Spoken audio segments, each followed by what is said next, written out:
Grand Rising. Hope you guys had a fabulous weekend. Have you guys ever noticed when you're silent, when you don't have anything to say and you just sit in utter silence? But sometimes it appears that you can hear your own heartbeat. The heart beating in this country should be like a big symphony at this point in time. Let's get into it. A lot has happened over the weekend. I talked to you, I was the last year on Thursday. I talked to you about what was going on in Tennessee, how quickly Louisiana and Tennessee, these Tennessee, the home of the Klan, uh, uh, Louisiana, the home of the Klan, uh, mother and father, cousin-in-law, cousin, sister-in-law, brother-in-law. These two deep southern states, these, well, Louisiana for sure, these poor southern states ran to erase all black representatives off their voting maps. Louisiana went as far as to suspend voting in a emergency for an emergency that they never told you what the emergency was. So let's talk about what has been going on in the Deep South. Uh, as you see, LBJ has told you guys a long time ago.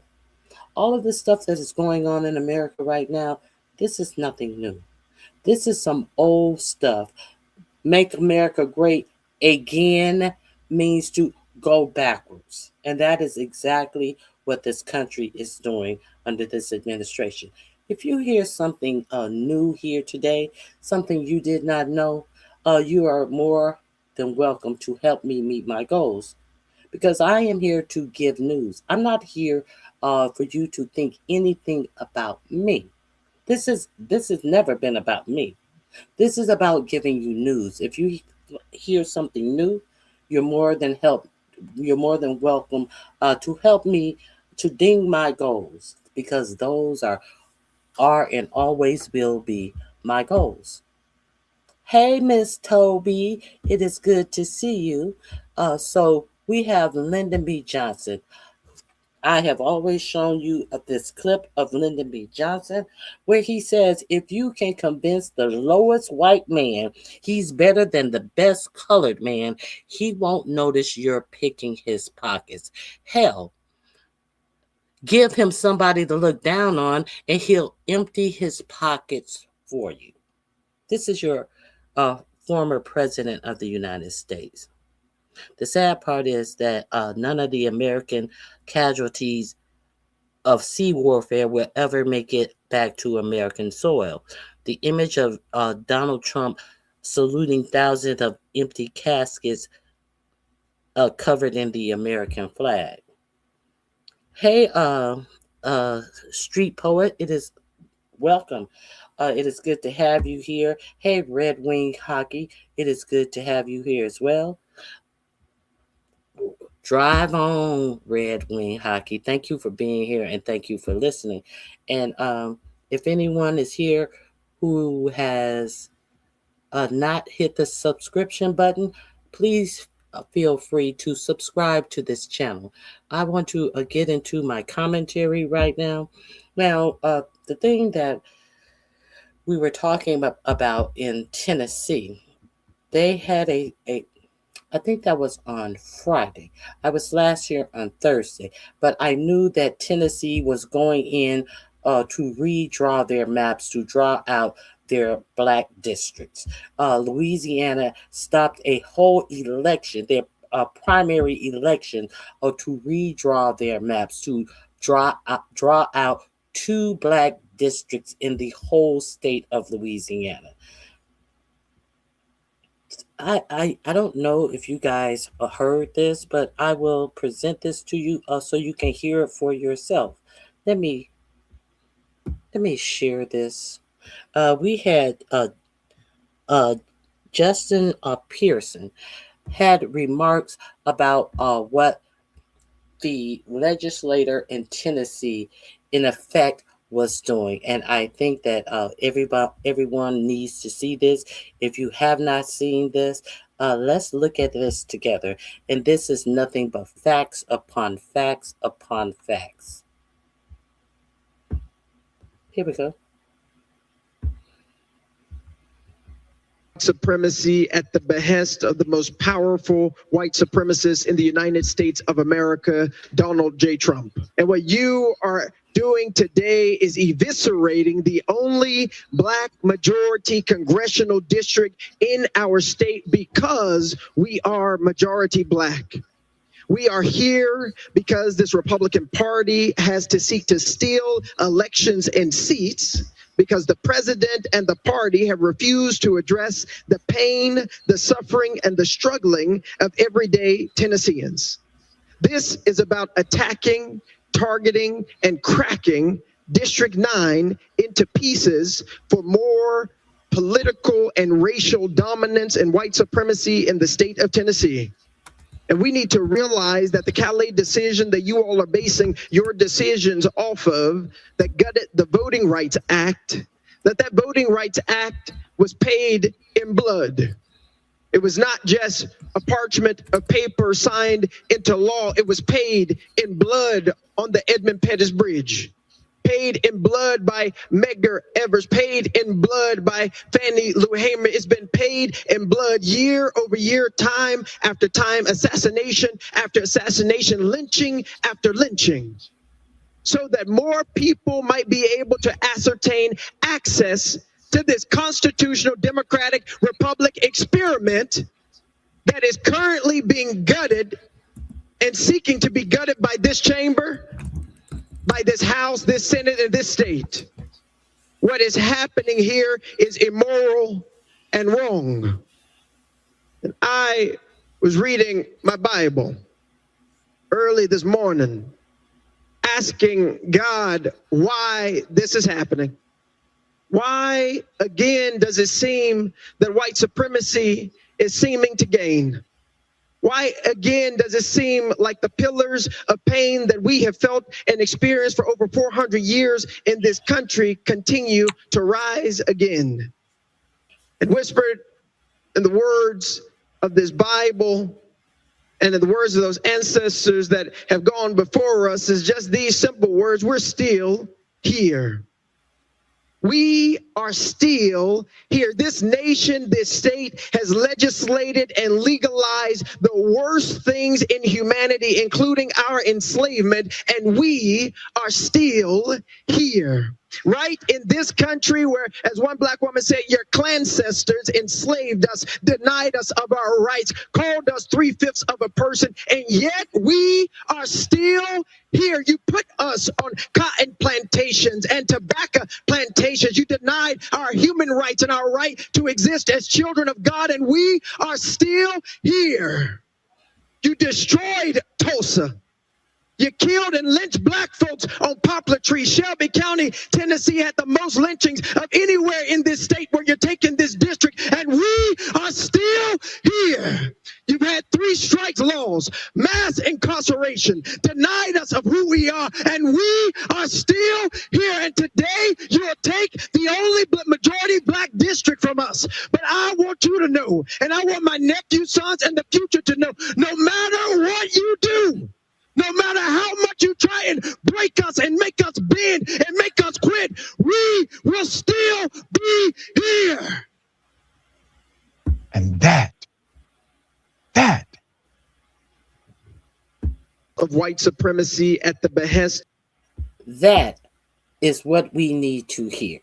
So if you have not heard this speech, I've seen little shorts, I've seen it cut up, I've seen it done every which way, but indisputable. Play the full speech that Justin Pearson gave on the Tennessee state floor. And then they adjourned and they wanted to clear out the state floor. And his brother, who You may not know his brother. I forget his position. Uh, Pierce, uh, Justin Pearson's brother, wanted to just remain in the hall. He did not clear the hall, and then all of a sudden, he had a whole lot of state troopers, Tennessee state troopers, and they were grabbing them up to push them out of the hall. And it was a lot of back and forth. Words were said. His brother was arrested. They thought that Justin Pearson was arrested, but he was not arrested. But see, it's not like you weren't warned. It's not like you weren't warned that this was going to happen. It's not like all all of us black people sat around and tried to pretend like we were important and tried to tell you why Trump's policy, when Trump ran on no policies, it's not like all of those raccoon blacks who were telling you how good the policies were for them as an independent person, as if they were rich. You know those same raccoons who never show their faces now. You notice those same raccoons who are not out here as the voting rights have been ripped from voting representation. So if you don't have any representation, you don't have any rights. That's the whole point of Clause 2 of the Voting Rights Act, was to make sure that you had someone to represent you. So what they did, they took his district, and they're trying to crack it. They're trying to separate it. Say if there's 10 voters, they're trying to put two voters in another district that has 1,000 white voters. So therefore, of these two voters that they put in all of these other districts, it's just two of them. Do you think that a representative in a district with 1,002 voters, all of which are white except for the two voters, do you think that they're going to have the other two voters' interests in mind? That's why. That is why Article Article 2 of the Voting Rights Act specifically wanted to make sure that there was representation for black voters. So now that the representation has been taken away from the black voter, and not only did they take away the representation, they also gave of the states an additional 30 days to do what they needed to do. The Supreme Court. But they want to pretend as if they're apolitical. They gave them 30 days, do whatever. Landry, the governor of Louisiana, suspended the election that was in progress, to suspend, to rewrite the maps and redistrict all black districts. This is what the Supreme Court, the apolitical justices of the Supreme Court did. Gave them an extra 30 days to rewrite their maps. Let's keep it a buck. Not to do what they need to do, to rewrite their maps. To be sure that coming into these midterm elections, that by hook or by crook, by hook and by crook, that the Republicans will most likely win the elections in these states. Now, let's not forget, your president is still saying that there are some states that they will probably, most likely, need to call out, not the National Guard. No, no, no, sweetie. Not ICE. No, no, no. The military. Your president is saying that there are some certain states, and it happens to be not the whole state. Words like Detroit may need to have the military out there. There's about 15 states that we may need to send the military out for the elections. What do you think that the military is going to these black locales for?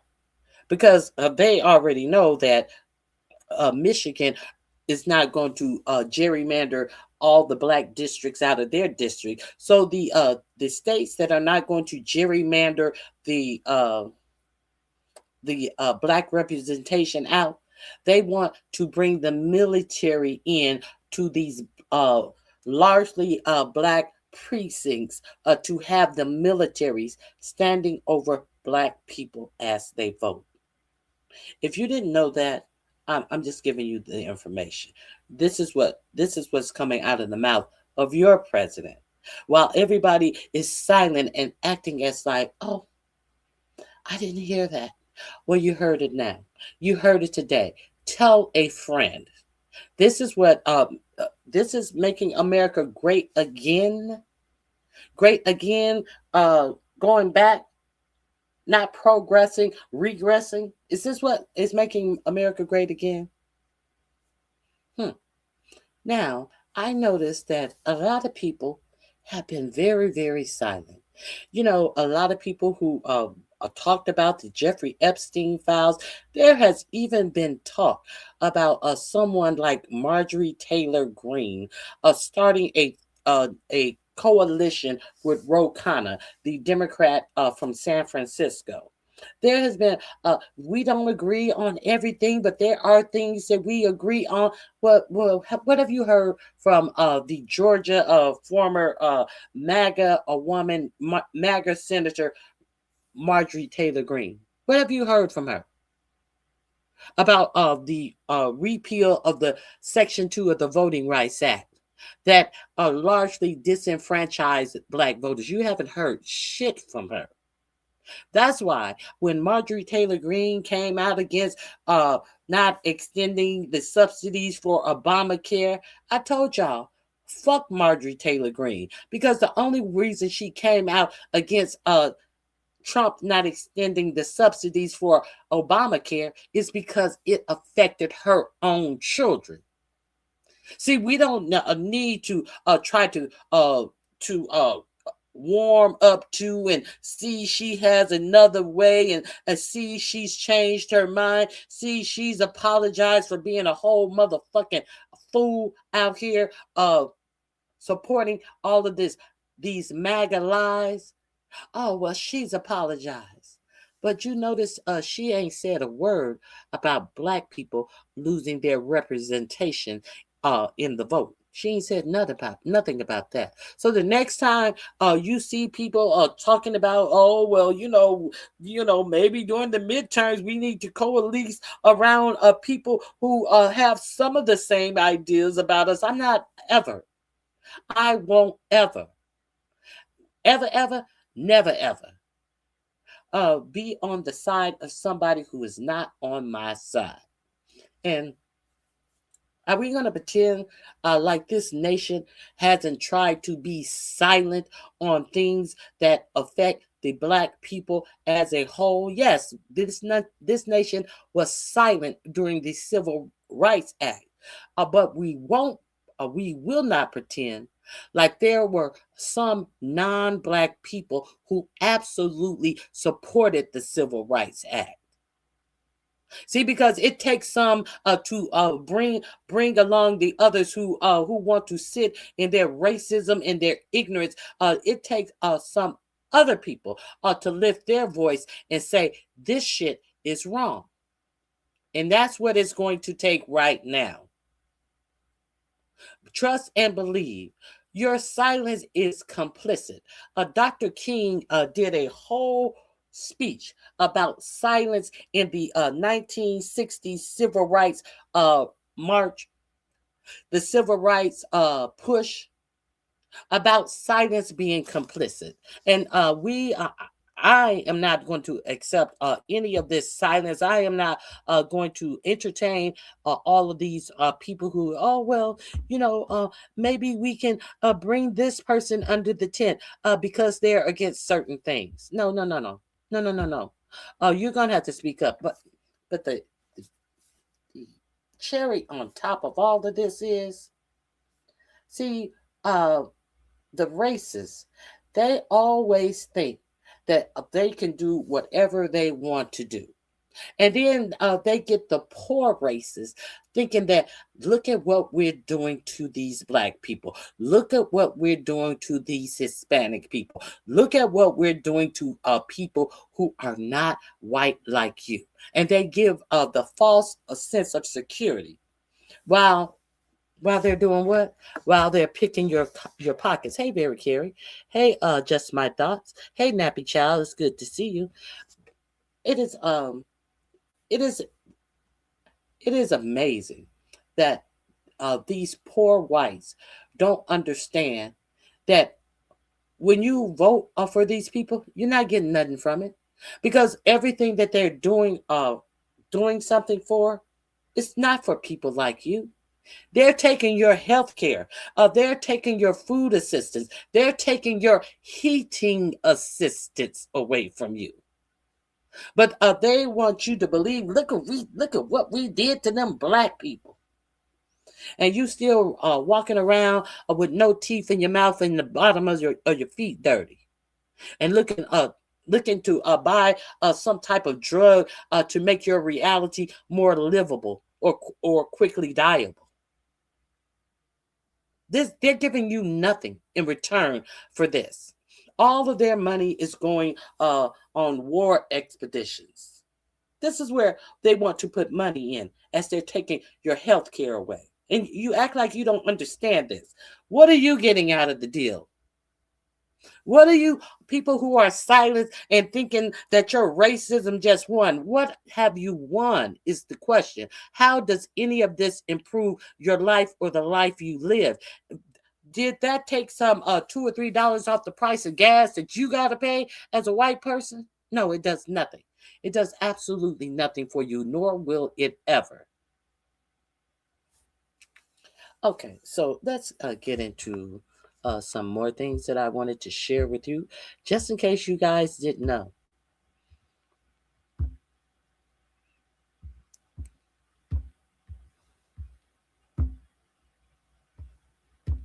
In a 1968 speech where he reflects upon the civil rights movement, states, "In the end, we will remember not the words of our enemies, but the silence of our friends." As a teacher, I've internalized this message. Every day, all around us, we see the consequences of silence manifest themselves in the form of discrimination, violence, genocide, and war. Dr. Martin Luther King Jr., in a 1968 speech where he reflects upon the civil rights movement, states, "In the end, we will remember not the words of our enemies, but the silence of our friends." As a teacher, I've internalized this message. Every day, all around us, we see the consequences of silence manifest themselves in the form of discrimination, violence, genocide, and war. So, how many people heard a whole lot of silence about the genocide that happened in Palestine? How many people heard your government tell you that they will deport people who had green cards? They will denationalize people who were citizens of the United States if they said something about what was going on in Palestine. How many of you sat here and heard your government say that you were being anti-Semitic if you said what was going on in Palestine was wrong? How many people were detained by ICE and deported or threatened with deportation because they were over here on a visa and they said something? One lady, she didn't even say anything derogatory. One man, he was having protests to support the Palestinians, and they tried to frame them as domestic terrorists. Not domestic terrorists, as terrorists, because they didn't consider them to be domestic because they were here on green cards to study. How many people remember that happening? How many of you have been in my chat when I have shared the Ken Klippenstein reports about how this government has put things in action? Sebastian Gorka is the counterterrorism czar for your president, who has put something into action, but it's not in it particularly frames out a way to deem leftist protesters as domestic terrorists, even if you have not committed a crime. They are looking at things and they're calling them pre-crimes. Now, we do know to protest your government is your constitutional rights. But do you know that there is a apparatus now in place that if you protest, they can arrest you, even if you have not committed a crime under some pre-crime situation that they have put in effect and to determine you a domestic terrorist? See, that's why silence can be very dangerous. That's why us sitting around here trying to butter up the other man, thinking you're gonna get something out. All you're gonna get some hot buttered biscuits. You get nothing from buttering up to people who don't see it for you. You get nothing. But what do we get? Because so many of our own wanted to butter up to try to appear like they are some superior black pony. And all they have proven to be was some dumb donkeys. I don't think donkeys are as dumb as these raccoons who were out here telling you that it would be good to vote for 45, 47. I don't think there's a donkey that dumb. Let's continue. Let's continue. All of these links are in my description box under silence. All of my links are in my description box. Let's move on.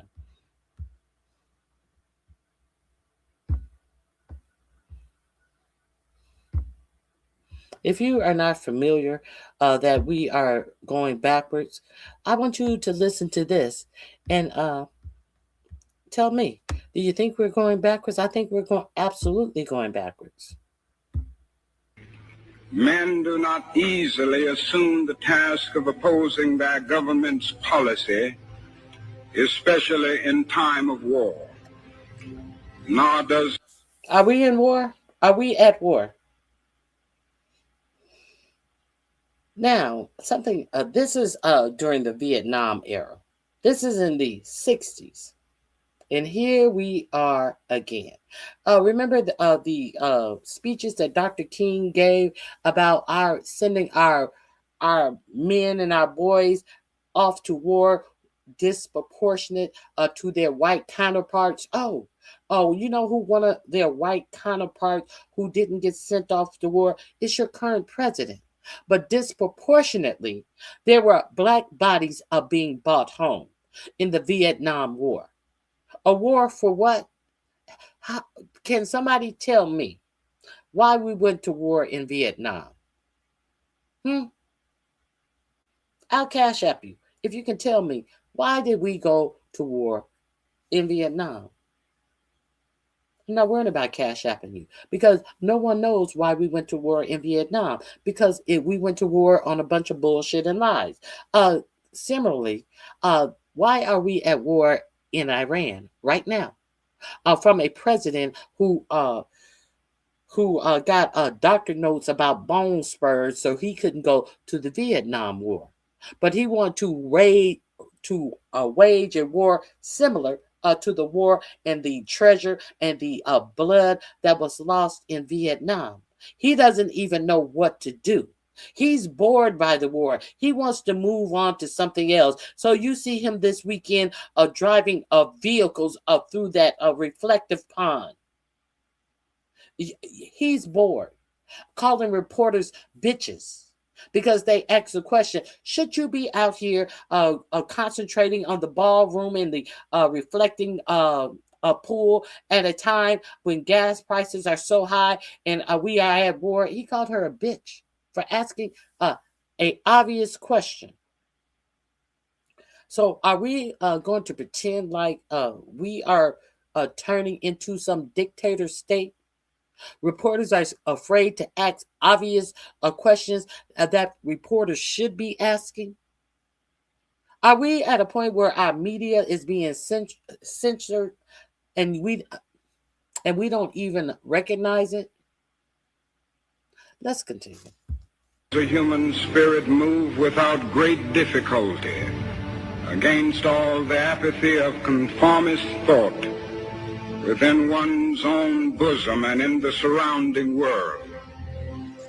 Some of us who have already begun to break the silence of the night have found that the calling to speak is often a vocation of agony, but we must speak. We must speak with all the humility that is appropriate to our limited vision, but we must speak. I've chosen to preach about the water today because I agree with Dante that the hottest places in hell are reserved for those who, in a period of moral crisis, maintain their neutrality. Now, of course, are we not in a moral crisis right now? Is this what's going on with the voting to secure the Republicans, the unpopular Republicans? Donald Trump is underwater under every poll, underwater in the negatives, not just breaking. He's not above water. He's underwater in every polls. So therefore, there's a mass rush to disrupt our election. Isn't that what dictators do to ensure they will win? Your president said with a serious face that his jet will be ready soon, and the ballroom will be ready. So maybe it'll be ready by the time he leaves office in 8 or 9 years. Do you think he's playing about that? You think he's playing about that now? Do you think he's playing about that? Is what I need to know. And what else I need to know is, does he even think that he has 8 or 9 years above ground? That's curious that he thinks that. I mean, because he looks very ill. I'm not talking about any attempts on his life. I'm talking about his age and the progression of how ill he looks. He can't even stay up in the daytime in press briefings, in these little bullshit press briefings he has in the Oval Office. He's sitting there asleep and slobbering. So are we going to ignore all of the things that are right in front of our eyes? And are we going to fall for all of these stunts and games that the Republicans are putting out just so they can remain in power, so their lives will not be affected? They continue to make money as they decimate the whole United States of America and the whole American way of life that people have fought and died for, to just get a hold on something symbolism of what they say that America represents. But it doesn't represent it only for non-white people in this country. Because we see how every other race has been treated in this country. And they are trying to go back to the way that they were treating every other race in this country in the 40s, 50s, 30s, 20s. They want that to be the status quo. And if nobody speaks up about it, it will be the status quo. Now, let me tell you, the title of my video, I'm not joking. I am not joking. Some people come out and say, hey, we ought to enact slavery again? Because I was over listening to Sincere Saida's yesterday, and we had a full-fledged raccoon come on her panel and say, oh, the raccoon who says that you should put your children in coding, when these white oligarchs are not going to hire your kids anyway. Not at all. They're not looking to pay the employees that they have now. And we're going to get into that as well. They don't want to pay the employees that they have now because they want to create jobs, to take jobs away from working people and use AI. But there's a little caveat you may not be familiar with in this AI that they're trying to sell you. Do you know that AI is prompted up by real people? Do you know that AI was initially prompted up by people who go to coding and you can code AI? Do you know that AI is now propped up by people who are educated? You know, these educated people who think that they can cheat in their jobs and just have chat GPT and prompt all of these AI tools to write up presentations and all of this shit for them. You do not know. Did you think that you yourself and your prompts and approving approving the work that you get from AI and telling AI, no, well, fix this part and add X, Y, and Z. You're teaching AI for free. Your educated, stupid ass is teaching AI for free. Now, if you are not aware, AI is also hiring people who are just out of college, who cannot find jobs, who have PhDs, who have masters, who have all of this. And they are, because they cannot find jobs in this Trump economy. So they are taking jobs that AI may put up $100 an hour, $50 an hour, $60 an hour. But when you finish that project, then they drop you down to say $45 an hour, $20 an hour, until you are doing anything damn near free. You cannot live as accustomed to you being able to get a job with your education in a non-Trump economy, a thriving economy. Now you are just like a motherfucking Uber driver for AI. Did you know that? Did y'all know about that? I don't think y'all knew about that. But let's continue. Let's continue about being silent.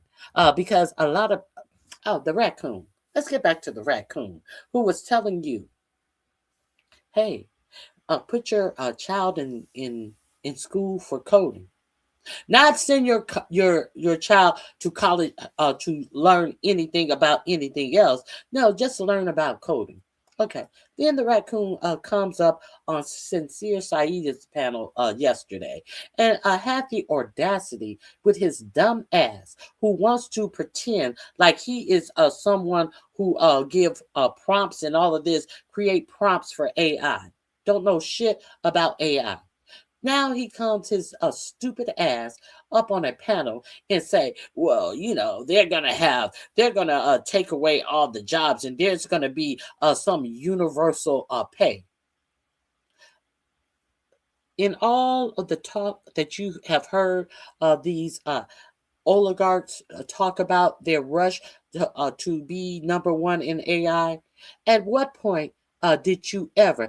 They admit that they are going to take these jobs. At what point have you ever heard any of these AI bros, these oligarchs, say anything about some type of universal pay? That all you have, all of you idiots out here, where they're gonna have to do something. They're gonna take all the jobs and give them to AI. So there's gonna have to be some type of universal pay or something.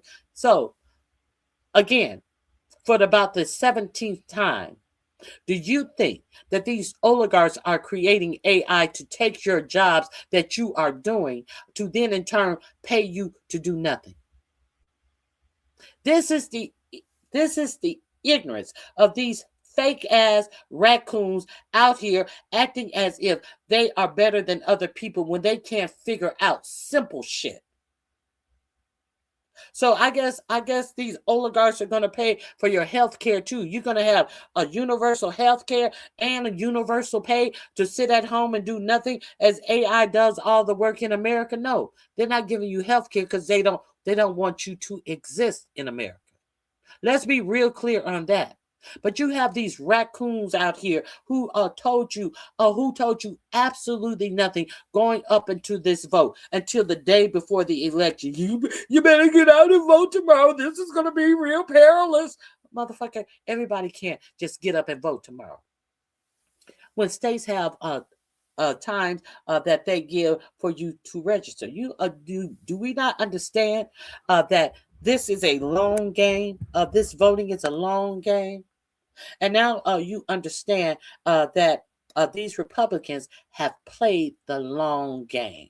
As you got raccoons up here popping up like Jack in the Box. You better get up and vote tomorrow. It's very perilous. But said nothing for months and months and months prior to the election. Encouraging people what was at stake in this election, because they were too caught up in lowbrow bullshit as they try to pretend that they are someone who's highbrow. Now you have these idiots out here talking about there's going to have to be some, well, I guess you're going to pay it then. Because no oligarch in AI has said anything about any type of payment that they're going to give to people who they have put out of jobs. The reason they put these people out of jobs is because they don't want to pay them. What the fuck are you talking about? Let's continue. Silence. I guess silence is golden sometimes. Some of these raccoons need to say less. One of the difficulties in speaking out today grows out of the fact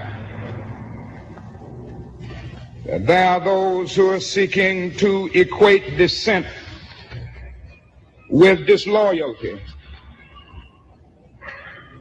It's a dark day in our nation when high-level authorities will seek to use every method to silence dissent. And I say that those who are seeking to make it appear that anyone who opposes the war is a fool or a traitor or an enemy of our soul is a person who has taken a stand against the best in our tradition. There will be no meaningful solution until some attempt is made to know these people and hear their broken cry. And I knew that I could never again raise my voice against the violence of the oppressed in the ghettos without having first spoken clearly to the greatest purveyor of violence in the world today, my own government. We are called to speak for the weak, for the voiceless, for the victims of our nation, and for those it calls enemy. For no document from human hands can make these humans any less our brothers. We are met by deep but understandable mistrust. To speak for them is to explain this lack of confidence in Western words, and especially their distrust of American intentions now. Now that is little left to build on save bitterness. The world now demands a maturity of America that we may not be able to achieve. I am as deeply concerned about our own troops there as anything else. For it occurs to me that what we are submitting them to is not simply the brutalizing process that goes on in any war where armies face each other and seek to destroy. We are adding cynicism to the process of death. For they must know after the short period there that none of the things we claim to be fighting for are really involved. And the more sophisticated surely realize that we are on the side of the wealthy and the secure while we create a hell for the poor. Somehow this madness must cease. We must stop now. This way of settling differences is not just. A nation that continues year after year to spend more money on military defense than on programs of social uplift is approaching spiritual death. I speak as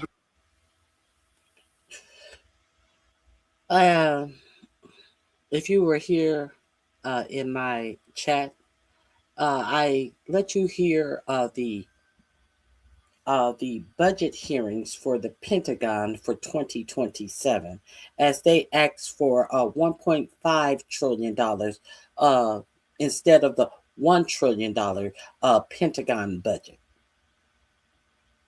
So, do you think that we are, as healthcare has been gutted in this country? So, do you think that we are approaching a spiritual death as well as a natural death?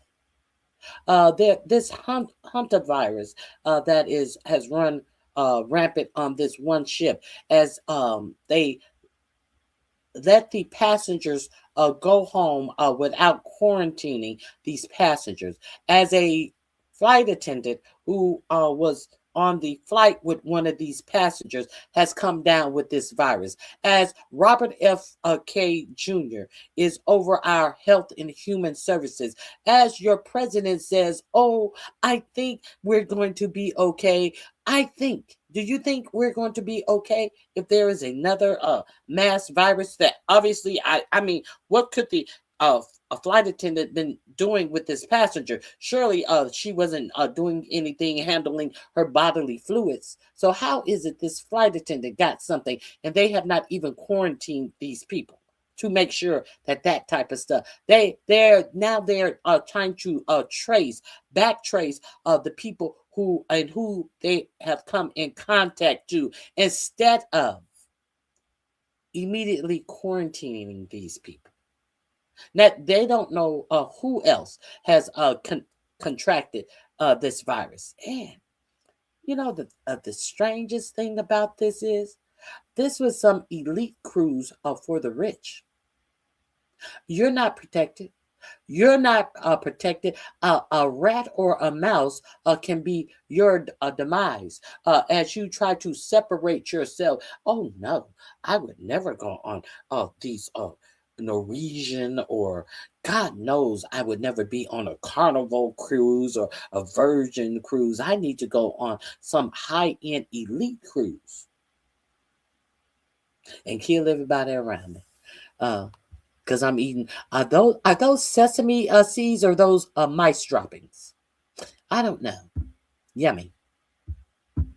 Citizen of the world, for the world as it stands aghast at the path we have taken. I speak as one who loves America, to the leaders of our own nation. The great initiative in this war is ours. The initiative to stop it must be ours. Okay, this is in my description box as well under silence. One more thing I want to, I believe it's this one.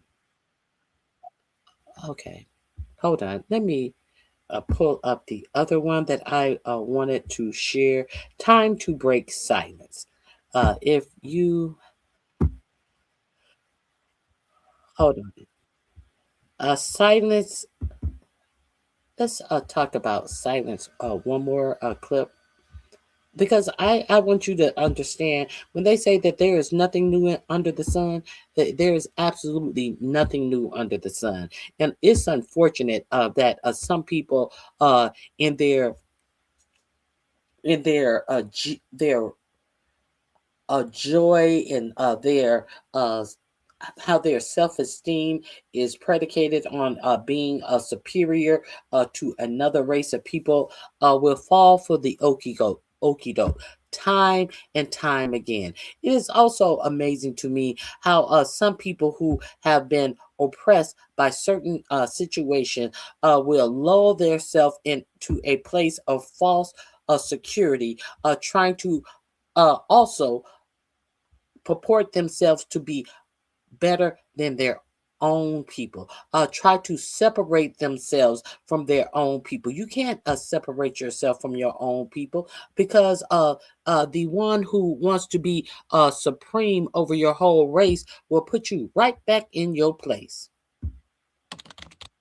There comes a time in the life of every people when silence is no longer. Hold on. Let me make sure. I think this is going a little fast. Okay, here we go.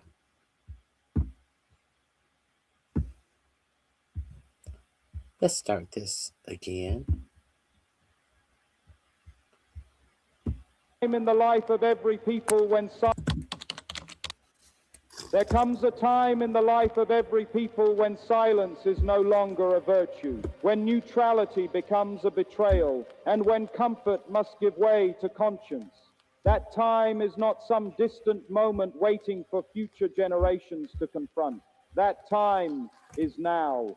We live in a world where injustice often hides behind polite language, where suffering is explained away as unavoidable, and where those who benefit from the system urge patience from those crushed by it. Too often we are told to wait for a better season, a calmer moment, a more convenient hour.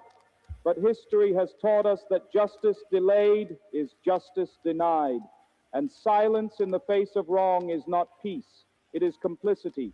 Today I rise to say, silence in the face of wrong is not peace, it's complicity. that there is a time to speak, a time to stand, and a time to break silence. Silence has a seductive power. It promises safety. It whispers that if we do not speak, we will not be targeted. If we do not resist, we will not be harmed. But silence also... It says, if we do not speak, we will not be targeted. How many raccoons have you seen go on social media and tell you that this is not our fight? But this is not our fight. This is not our fight. Hold on, people. This is not our fight. And now that your representation for the vote has been taken away, you dumb motherfuckers want to turn around and pretend like you are brand new. This has always been our fight. Because from day one coming into this administration, 4547 has been repealing the rights of Black people. But you motherfuckers sat on your asses trying to pretend to be sophisticated and act as this is not our fight. And now you're ready to give lip service to what has been going on since day one of this administration, when you were clowning around and being proficient in bullshit. You couldn't talk about this because you were too busy talking about drunks going to Las Vegas. But now you're so interested in politics.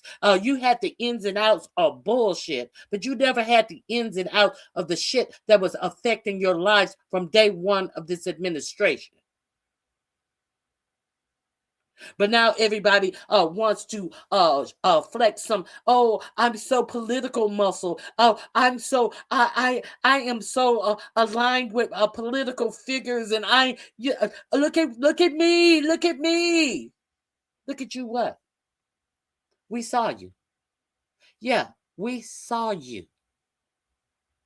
We saw you avoid any political commentary. We saw you. Yeah, we saw you. We saw you engage in a whole lot of ratchet ass bullshit that means nothing, that does not support the betterment of your life. Yes, we saw you. Being very, very proficient. And trying to equal the ratchetness that was presented. We saw some of you out here trying to be equally as ratchet as the ratchet. We saw all of you raccoons out here poo-pooing politics, poo-pooing. And now you want to be the grandest political representation of a certain sector of YouTube. Now you want to be the great political voice on YouTube. But you sat in silence and said nothing while this was going on. You was in a bunch of bullshit and coonery as this all went on. And then as it was going on, when you did talk about it, this is not our fight.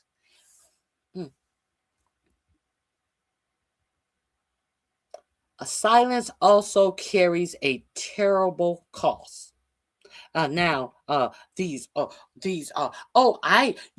should listen to me for political commentary. You should listen to me because this, that, and the other. Why? Why should they listen to you? Why exactly should they listen to you? As you try to profile your connectedness to something that you never spoke on as it was happening. But now everybody should listen to you. I can't tell you everything. I can't tell you everything. You should never trust a motherfucker who is trying to pretend like they are trying to give you information, but then say, I can't tell you everything because it would jeopardize my connections. You should always side eye that motherfucker. Because of that motherfucker at the height of our people needing information, how to organize and how to get out of this, how to prevent this from happening. They said nothing, but they want to protect their alleged position in something that you don't even know that they have a position in, because these motherfucking raccoons never talked about what was going on and how it affect the black people. I'm talking about black people. I ain't talking about people of color. Let people of color talk about people of color. I'm talking about black people.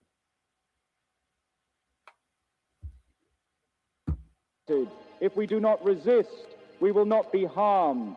But silence also carries a terrible cost. It allows injustice to grow unchecked. It numbs the conscience. It teaches future generations that moral courage is optional. This goes to you, palm colored people, too. Do you think that your silence is going to protect you? Do you think that not saying what is obvious, if somebody took all the representation from your district, from your state, would you think that, well, if I just don't say anything, well, I'm not going to rock the boat? No. Let me tell you something. Do you think that they're going to sit up here and see the United States of America remain silent as they retract the power of the vote from one group of people and not try to retract it from your ass who said nothing when it happened to someone else? Do you think it won't happen to you? Do you think that in the boldness of how this racism in this country is going, I would not be surprised if there would be a candidate in 2028 who talks about enslaving black people again. Well, we deported all our migrant workers, and we need somebody to work these fields, and nobody works them like these black people, like these niggers.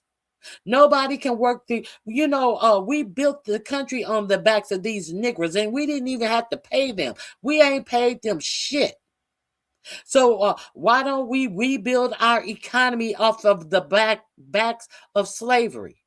You think it's beyond them as they show you this overt racism that they want to marginalize any black participation in any black representation in this country? Do you think it's beyond them? I don't. Why do you think they continue to build all of these warehouse-style concentration camps in the United States, all over the United States? But now everybody want to talk about politics. You ain't talking about shit.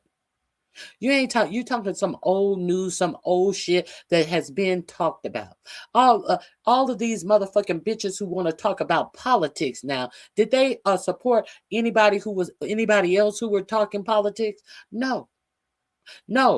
There was no support of anybody else who was talking politics, and it just really it's just really a par for the course of the people who don't share you out, don't have anything to comment in your comment section, don't have anything to comment in your chat, don't do anything, but now they are the great I ams of political commentary. And And what trips me out even more than that is that you raccoon, you ass kissers who wants to be seen, who are so stupid that you can only get information from one source. I heard another raccoon who tried to pretend like she's so elite, talking about no one has taken her rights. A whole dumb raccoon. A whole raccoon who is up here talking about the ins and outs and what I think and the conspiracy of dumb shit. Said no one has taken her rights. Really, bitch? White people, you think this is just for black people? Do you think that if you say that, hey, running again in 2028, that's a bridge too far, I can't support that. What do you think is going to be the outcome of that?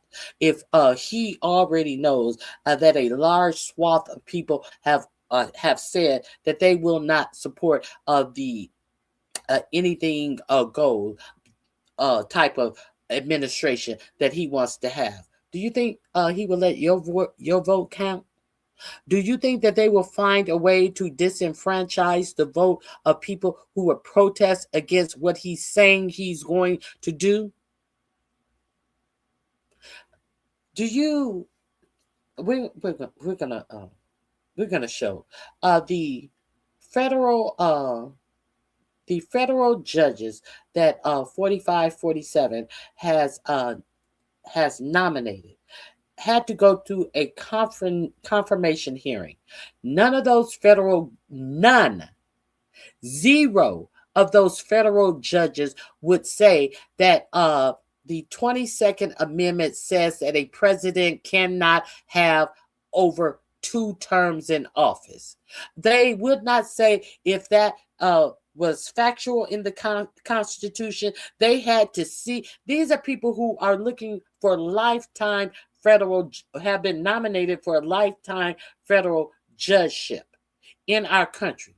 And they refuse to say if 4547 can run for president again in 2028. Are you with me? Are you paying attention? You heard him say, if you vote for me one more time, you won't have to do it anymore. I'm going to take care of this.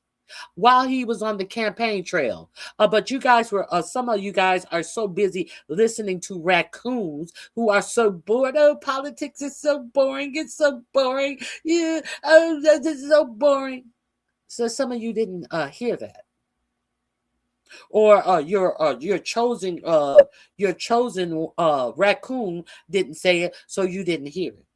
So unless your chosen raccoon who is out here trying to impress you about material shit didn't tell you it, you don't hear it. See, because what I have always known, those who got it don't talk about it. If you got it, you ain't talking about it. Those who are used to having shit ain't used to talking about the shit they have. Those who are not used to it, they are always talking about a material bullshit. Oh, and the thing about it is, you motherfuckers who support that bullshit show that you not accustomed to a goddamn thing your goddamn selves. Those of you who are so impressed about talking about material bullshit show who you are. Let's keep it a buck. Because if you listen, don't talk about it, be about it. That's where I come from. Don't talk about it, be about it. And if you are being about it, it ain't a goddamn thing you need to talk about. If you know, you know. Game recognizes game. All of that shit. And all of these fake motherfuckers out here trying to impress you. You can't impress me. You cannot impress me. When you're out here just awash in bullshit. at a time or when this election was going on and all of the Project 2025 shit was out here right in your faces. And okay, some people catch on when they catch on. Some people catch on when they catch on. Let's continue this. The greatest tragedies of history were not created only by cruel people, but by good people who chose comfort over conviction. They were created by those who saw wrong and said nothing, who knew the truth and hid it, who mistook quiet for wisdom and passivity for peace. We must ask ourselves difficult questions. What happens to a society when it becomes more concerned with order than with justice? What happens when laws protect systems instead of people? What happens when the voices of the suffering are drowned out by the applause of the powerful? A nation, like a person, loses its soul when it abandons its moral compass.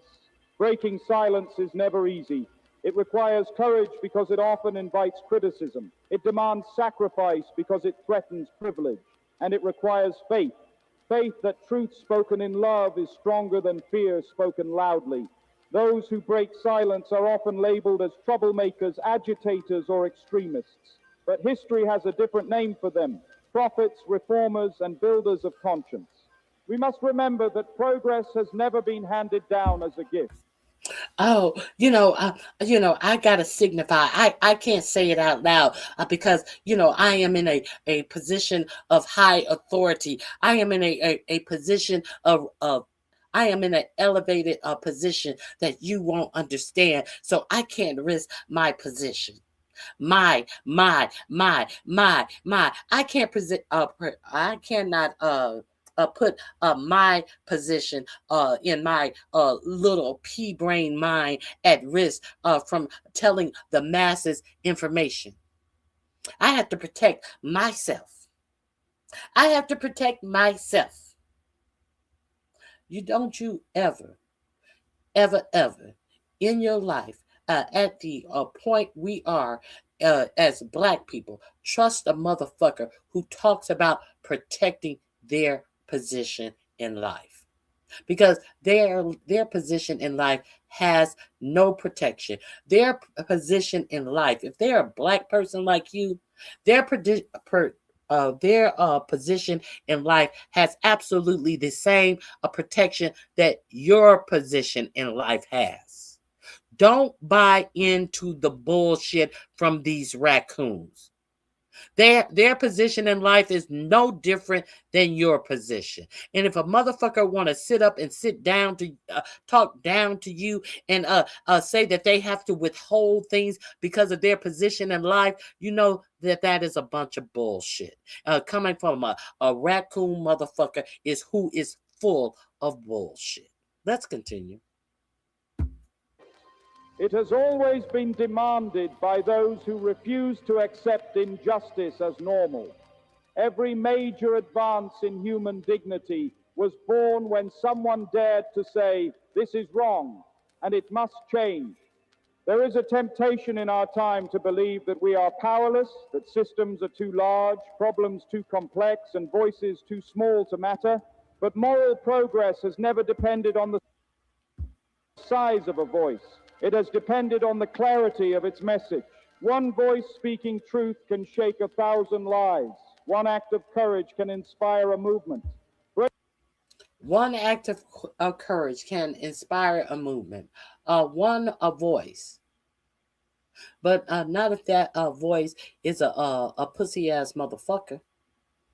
That pussy ass voice won't say a thing because they think that they are higher on the scale of Black life than you are.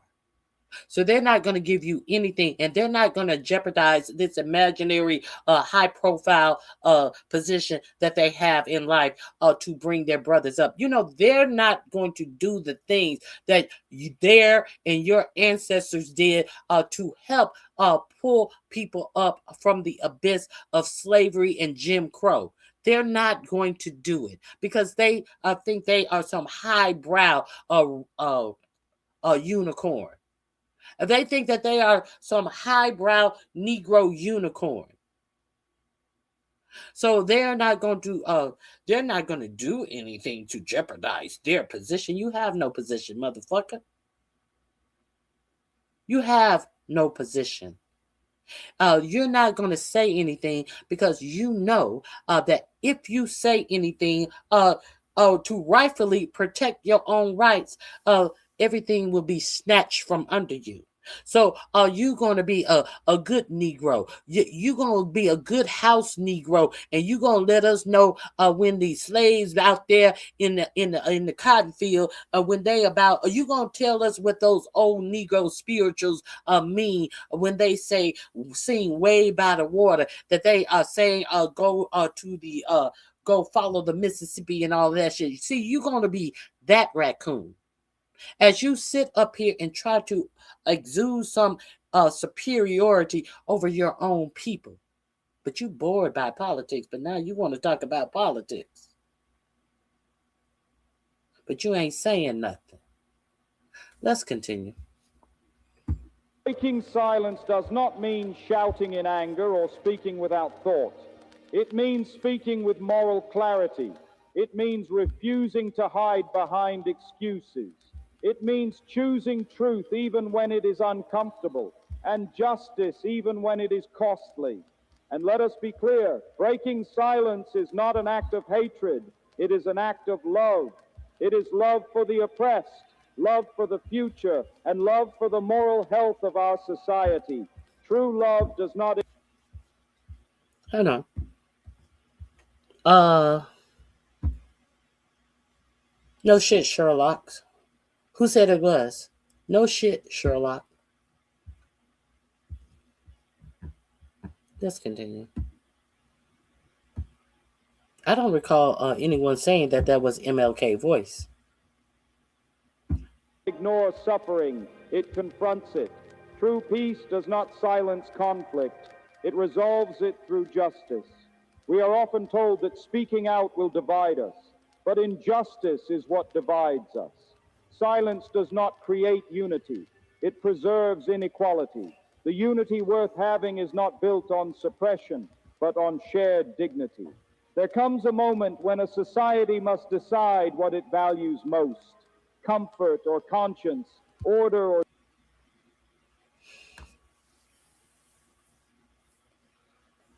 There comes a time when society must decide what it likes most: comfort or conscience, order or justice. See, that's kind of like the Marjorie Taylor Greene aspect of it.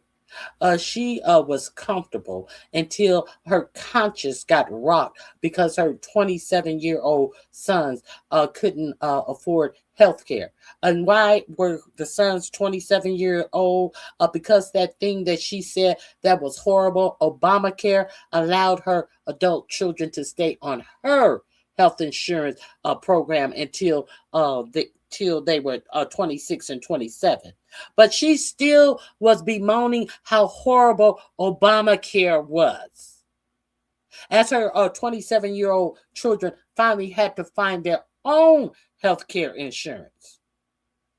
But even in that, she still was shitting on Obamacare without letting you know that her children just now had to find health insurance because Obamacare allowed them to stay on her health care insurance. See, this is why you have to pay attention to what's not being said. You have to pay attention to real facts. Let's continue. Justice, fear, or hope. That decision is not made in speeches alone, but in everyday choices. In classrooms and workplaces, in places of worship and halls of government, in private conversations and public actions. Each of us must ask, what will history say about our silence? When future... Yeah, I think each of us are going to have to ask ourselves, what did our silence say about us? What has our silence said about us? What has our not paying attention to the things that affect our lives the most instead of paying attention to bullshit that has no effect on the improvement of our lives, being so wrapped up into shit that has nothing to do with the improvement of our lives. We don't have to be wrapped up in politics all the time. We have to be aware. You don't have to talk about it. You have to make yourself aware. If you can learn the lyrics to some of these ratchet ass rap songs, surely you can learn other things. Surely you can learn about things that affect you and how you live your life. If you can, what is that? What is that? What's that red girl? Oh my, something my booty hole's black. What?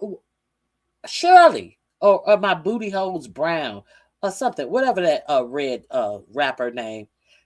If you can learn the lyrics to some stupid ass shit about my booty hole is brown, surely you can learn something about what's going on that is going to affect you and how you live your life here in the United States of America. But I guess not.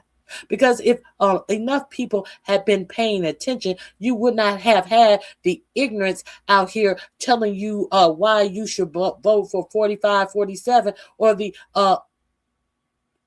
I don't think one ignorant is worse than the other. I don't think the ignorant who told you the policies of 45, 47 were good for them.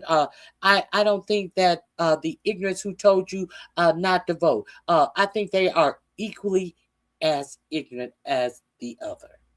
Let's be real clear. We had a whole lot of ignorance out here. A whole lot of dumb shit being proposed out here.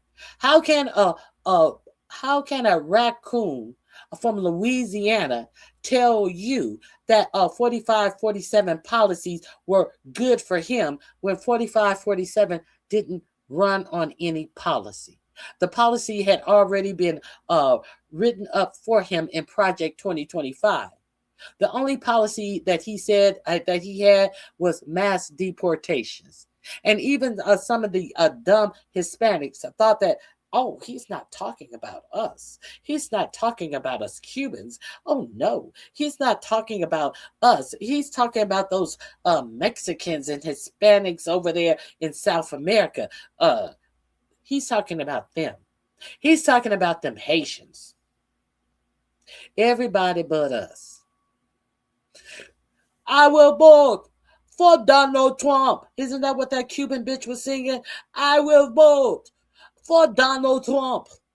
I will vote for Donald Trump. She stopped singing when they deported her Cuban husband, though. She was outside of courtrooms crying. She wasn't singing, I will vote for Donald Trump. She wasn't singing that then. But when you think it's going to happen to everyone else, you can pretend to be silent. You can pretend to play dumb. But the chickens have come home to roost, in the words of our great Malcolm X. The chickens have come home to roost. And while you got these raccoons out here talking about ain't nobody took my rights. Nobody has taken my rights. What are you talking about? My rights haven't been taken. Okay, believe that dumb bitch. Thank you. Thank you for saying the dumb shit out loud. See, anybody who watched these raccoons performing raccoons, shall we call them? Anybody who watched these performing raccoons come out here and tell you, hey, I said this. Hey, I got this going on in my life. Let's send me a cash app. Hey, I got that going on in my life. Send me a cash app. Hey, I got this going on. Hey, everybody got shit going on. And these motherfuckers are still out here begging you to send them money. But I guess, hey, you got to pay for your entertainment some way. I guess this is the entertainment they're giving you. I never recall having a newscaster asks me hey, I'm giving you the news. Hey, please give me money. Okay, let's continue. Future generations look back. Will they say we stood firm or that we stood aside? Will they say we spoke when it mattered or that we waited until it was safe? The measure of a society is not how it treats the powerful, but how it treats the vulnerable. And the measure of a person is not what they say when it is easy, but what they do when it is hard. Let us not be remembered as a generation that knew better but did nothing. Let us be remembered as a people who refused to surrender their conscience, who believed that moral courage could still change the world, and who understood that silence in the face of injustice is itself a form of violence. Silence in the face of injustice is itself a form of violence. Do not accept violence. Please do something to fortify your understanding about what's going on in the world around you. This link is in my description box. Yes, these links are in my description box. It is under silence. So,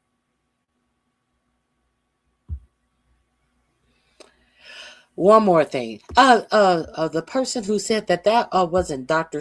King's voice. Here, how about this? I'll give you something for yourself. Let me give you this. This still resonates today. Still is a fact in 2026. This right here. Let's hear this. See, because if nobody told you, ain't nothing new under the sun. This is the same old Jim Crow racism that they are trying to affect in 2026, in my opinion. But somewhere I read of the freedom of assembly. Somewhere I read of the freedom of speech. Somewhere I read of the freedom of press. Somewhere I read that the greatness of America is the right to protest far right.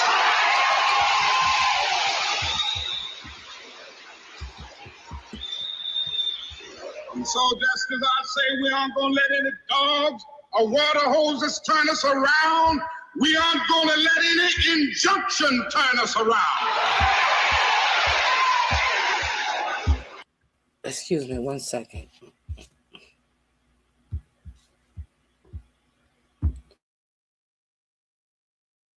Hey, Jill.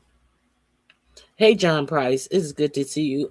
Please hit the like button or tap your screen twice. Why I am playing this. This is when they gave an injunction for one of the marches that Dr. King was about to have. He said, I don't know where it's going to go after this. They can continue to stick sick dogs on us. Excuse me, I got to get something to drink. They can continue to sick dogs on us, mow us down with fire hoses, but we are going to be there. You cannot say this about the raccoon race of today. You cannot say this at all. The biggest thing that these raccoons have been telling you that this isn't our fight because we voted for Harris.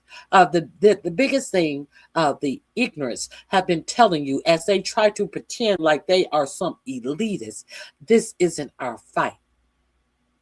This has always been our fight. And because we have not fought, we are the ones, Black Americans are the ones who lost the most. Some of us would rather switch than fight. Who said that? Wasn't that Malcolm X who said some of you would rather switch than fight?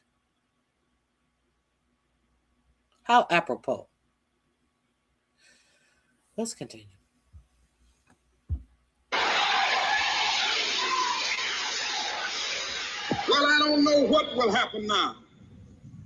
We've got some difficult days ahead. But it really doesn't matter with me now. because I've been to the mountaintop. Now, if you don't know where to find this, that's the mountaintop speech. I don't know what is going to happen to me now because it really doesn't matter now. What worse can they do to me? I'm going to continue to fight. I'm going to continue to fight. I'm going to continue to be over here giving you the news. You know that stuff. She over there doing the news. Don't nobody care about no politics. Where did that get you? Where did that get you? Now we're getting some half-baked news coming out here left and right. Now we're getting some, oh, look at me. I am here in the political sphere, but I have nothing to give to you. At least I get myself and my interest and my position taken away from me. So where has it gotten you then? If it's that easily taken away from you, where has it gotten you? Is what I want to know. Let's keep it a buck. Game recognizes game. Ain't nothing new under the sun. Let's continue. This link is in the description box under protests because he's talking about protests. You know, the thing that they have asked you guys to do, and they try to bring it to you in soft ways. Don't shop at these people who don't have your best interests at heart. And as you hear people time and time again talking about shopping at these stores that want to eliminate jobs from you.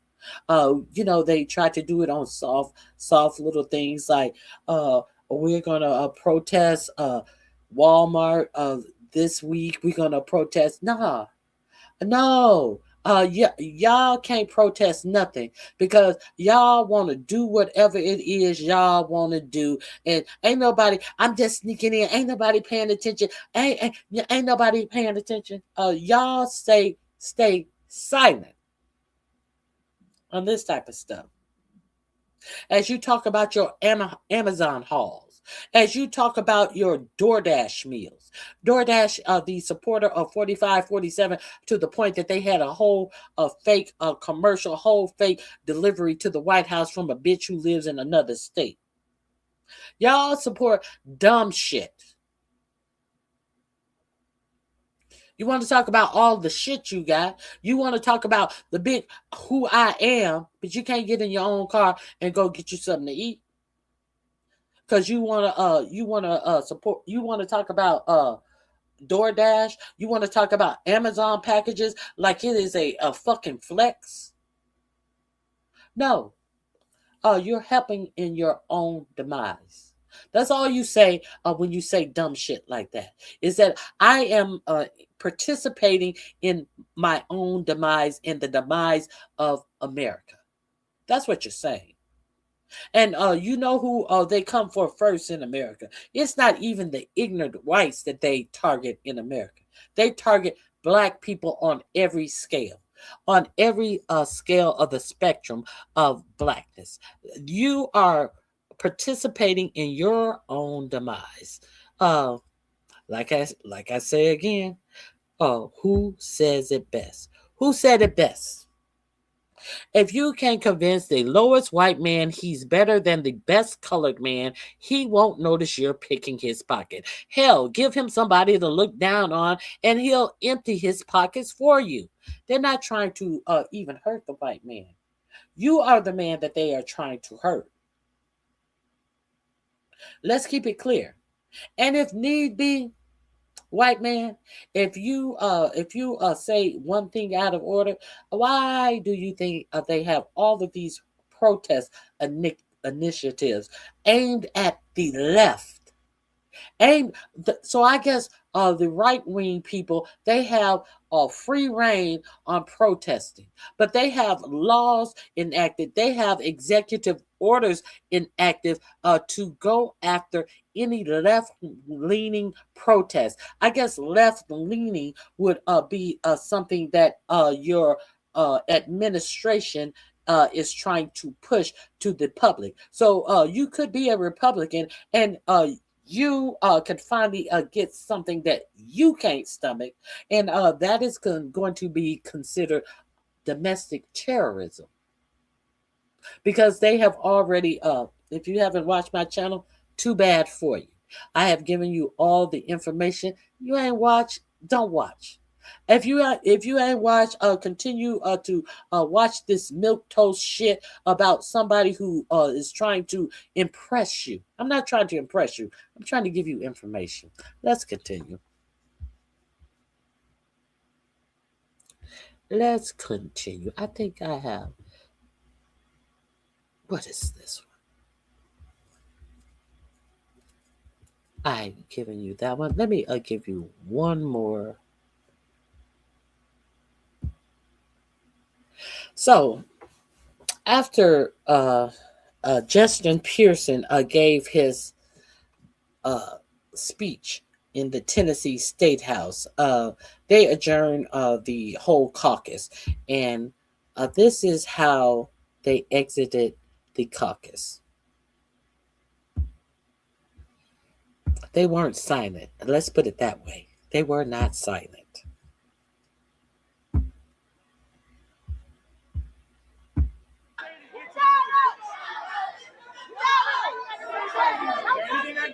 Is there anything I can do or say to get you to leave? Is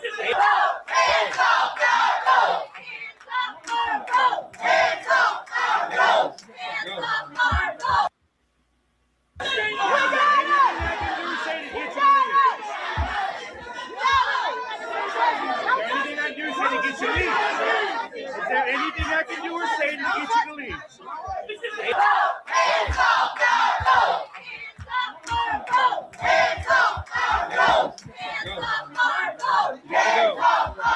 Time to go.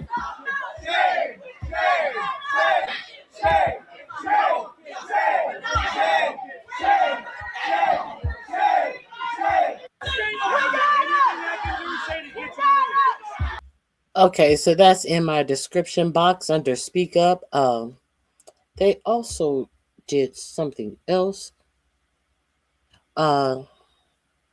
Justin Jones. I want to show you Justin Jones right quick. He is also a representative he's also a representative in Tennessee. I'll share I'll share this one with you. This is them exiting the State House in Tennessee, if you are unaware. And I'm going to show you some interviews these gentlemen gave and what they had to say. If you are unfamiliar with Justin Jones and Justin Pearson, these people have been instrumental in a lot of things that are allowed to go on in Tennessee. If you remember, there was a mass shooting at a school in Tennessee, and they suspended the 3 Democrats. I think the white lady, she might have been a Republican, but they spoke up against gun violence. Once again, the Tennessee State House shut down the quorum and had the 3 people who were speaking out against gun violence removed from the building. No, they didn't. They didn't have all 3 of them removed. They had the 2 black men, and they allowed the white woman who was on their side, had the same argument as the 2 black men.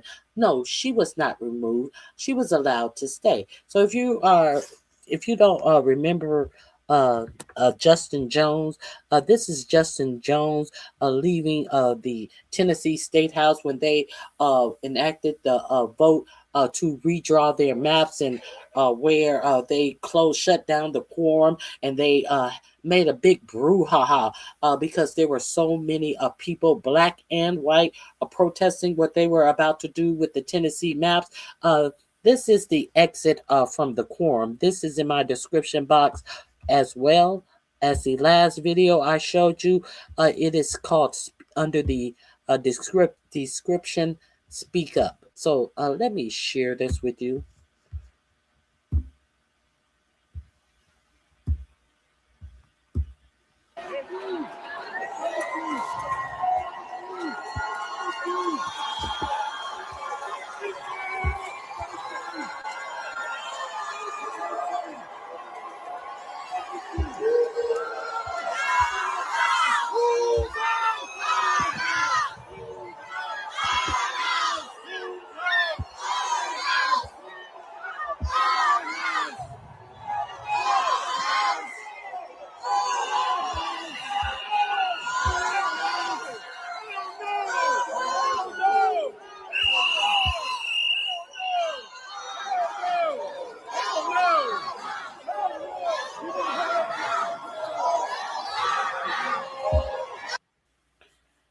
As you see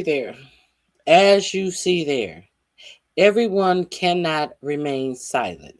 As in the civil rights march for civil rights, we had people, we had white people, we had Jewish people speak up. If you remember the three civil rights workers who lost their lives in Mississippi and was found in a dam that was about to be built, was taken out of their jail cells. Two of those civil rights workers were Jewish Americans. So do not try to get it misconstrued that I am saying that we are the only ones. We always welcome and we always need voices to speak out about the degradation that they are trying to put Black people back into. And without those other voices, I'm not saying what wouldn't have happened. We got here with the help of the other voices of non-Black people as well. There is no time to be silent, because what is done to Black people in the United States of America can surely be done to you, because they have classified any thing that goes against what this administration want. They have figured out a way to classify it under domestic terrorism, even if you have not committed a crime. They are calling it pre-crime, based upon anything that you say, any protests you attend.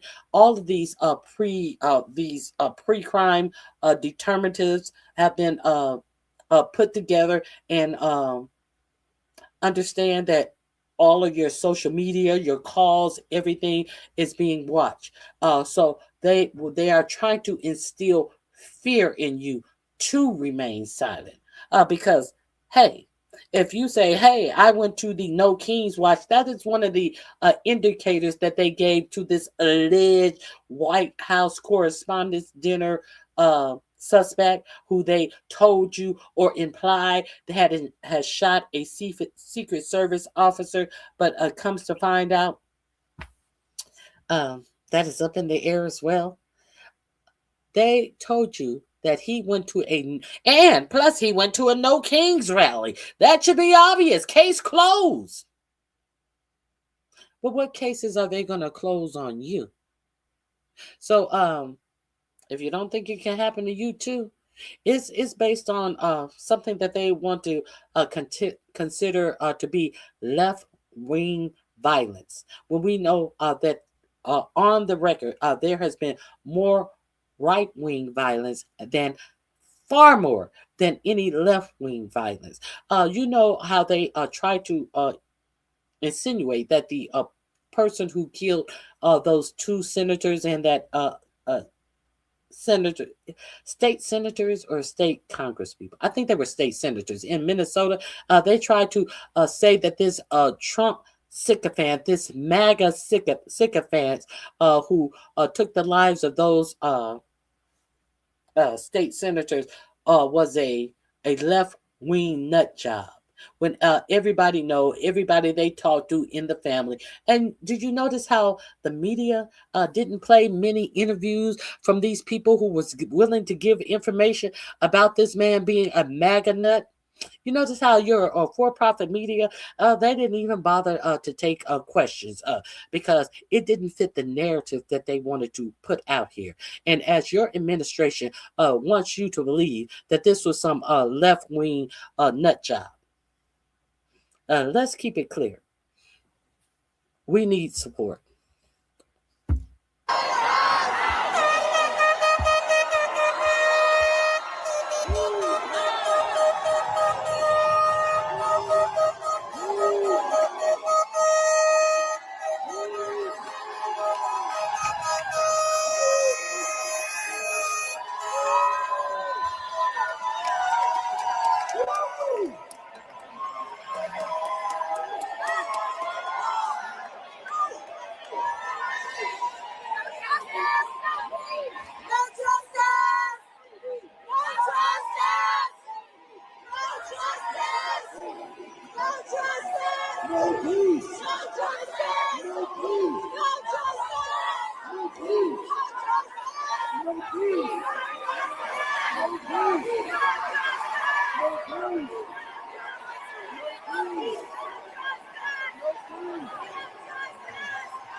Donald Trump is panicking as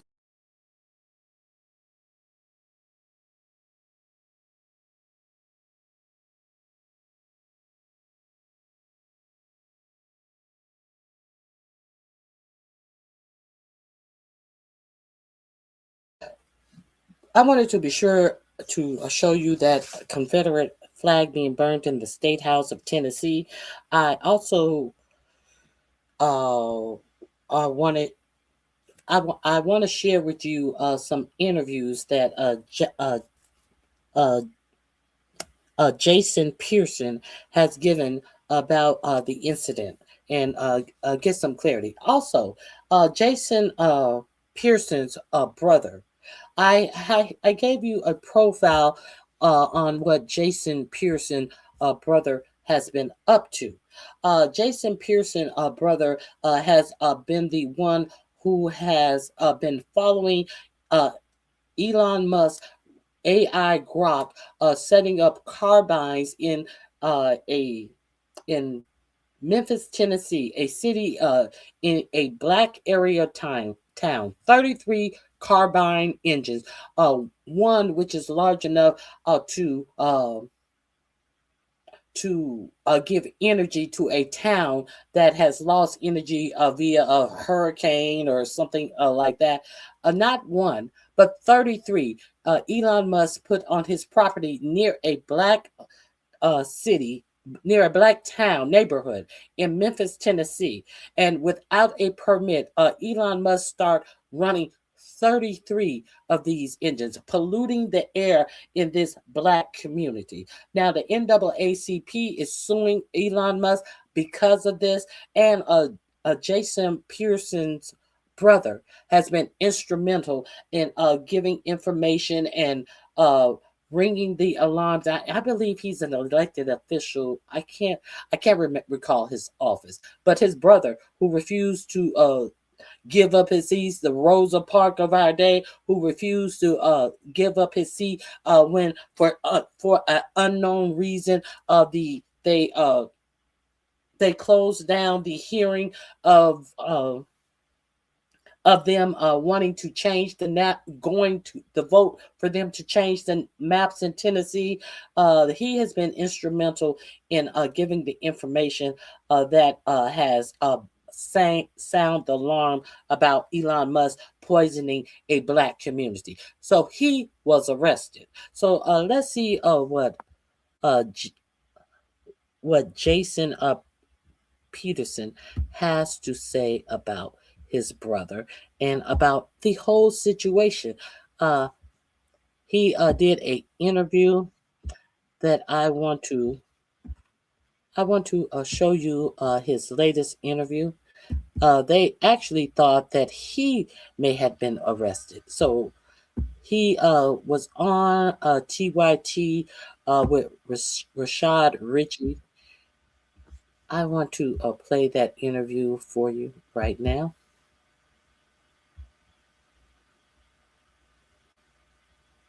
Here we go.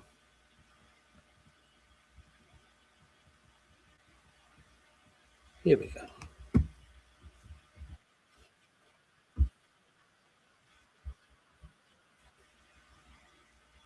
Oh, hold on.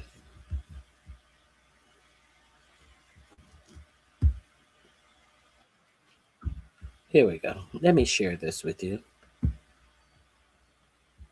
This will be in my description box under Peterson Speaks.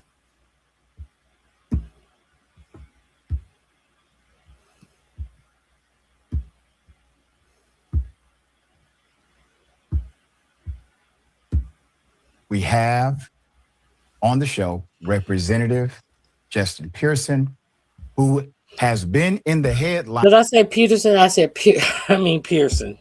Recently for standing up against the new era Jim Crow. Representative, good day. Welcome.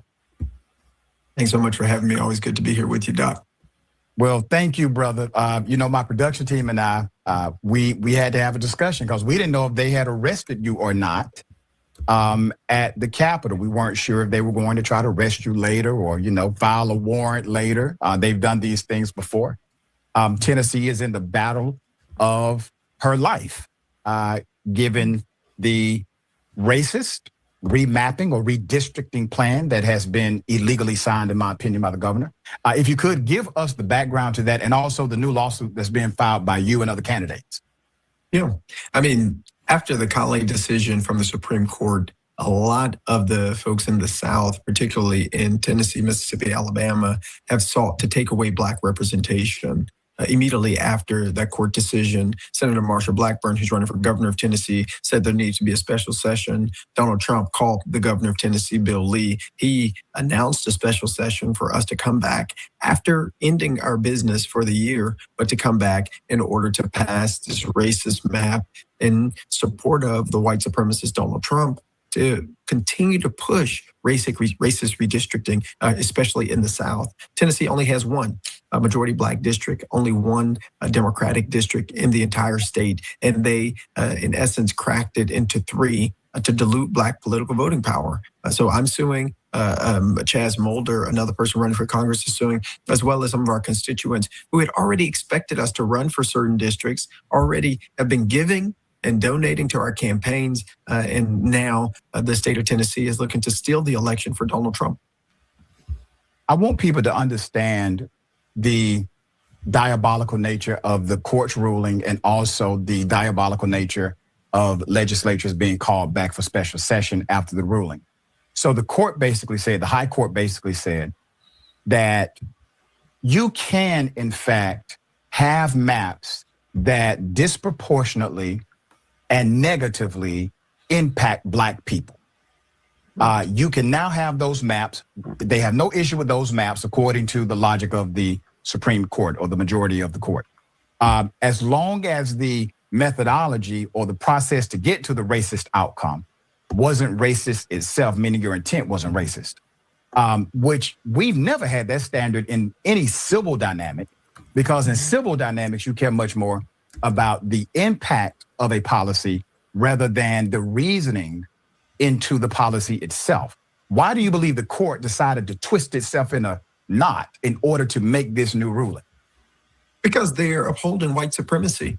I mean, this has been an experiment for white supremacists, for Heritage Foundation, for decades. Ever since the Voting Rights Act was passed, white people in positions of power have been finding ways and trying to find ways to take away its strength, to dilute what it was intended to do, which was to create a more pluralistic, multiracial democracy. And that has been the experiment, obviously, since the country was founded 250 years ago, where Black folks were not considered equals. This is the new 3/5 compromise, where our bodies are quite literally being counted as a part of representation, but we aren't adequately being given opportunities to have voice. And so it makes it much more difficult to get to have Black representation, people from other communities and backgrounds represented. Doesn't mean it's impossible, but it does make it significantly more difficult. And it is being done right now at the behest of the President of the United States, because he doesn't want to win the midterms. They're willing to break democracy, take and violate Black folks' right to the ballot box in order to appease one man who's the President of the United States. Is sickening. Their proximity to power was always more value to them than their proximity to principle. And you see that being played out now. I want to talk about self-determination. I see this as a massive way to eliminate self-determination from communities of color in particular. And voting is one of those methods. It's a catalyst for self-determination. Economics is a catalyst for self-determination. Education is a catalyst for self-determination. So the same individuals who proclaim that this nation should be built upon the idea of self-determination literally reconvene special sessions to take self-determination away from Black people. Explain that hypocrisy to us. Yeah, I mean, if you're looking for a rational reason, there isn't one, right? It is hypocrisy. Everything that they are doing is entirely hypocritical and antithetical to the positions that they have held for a very long time in the Republican Party and as conservatives, that government shouldn't overreach. That government shouldn't, force communities to do things that those communities don't want to do. States' rights was a really big push for people for the reason that they had the Confederacy in the first place, was because government was seemingly overreaching. But as long as they are overreaching to step on the rights of Black people, as long as they are overreaching to elevate the issues of billionaires and hurt poor people, poor white, poor Black, as long as they are doing things to hurt immigrants, then they find it within themselves to acquiesce and say, well, it's not that hypocritical. It's not that much of a problem, because they are looking through a very particular lens of whiteness. They're looking through a very particular lens of white supremacy and a very particular lens that says we've got to do whatever we've got to do to take Black people's power, authority, agency, right to self-determination away, because we can do it better for them.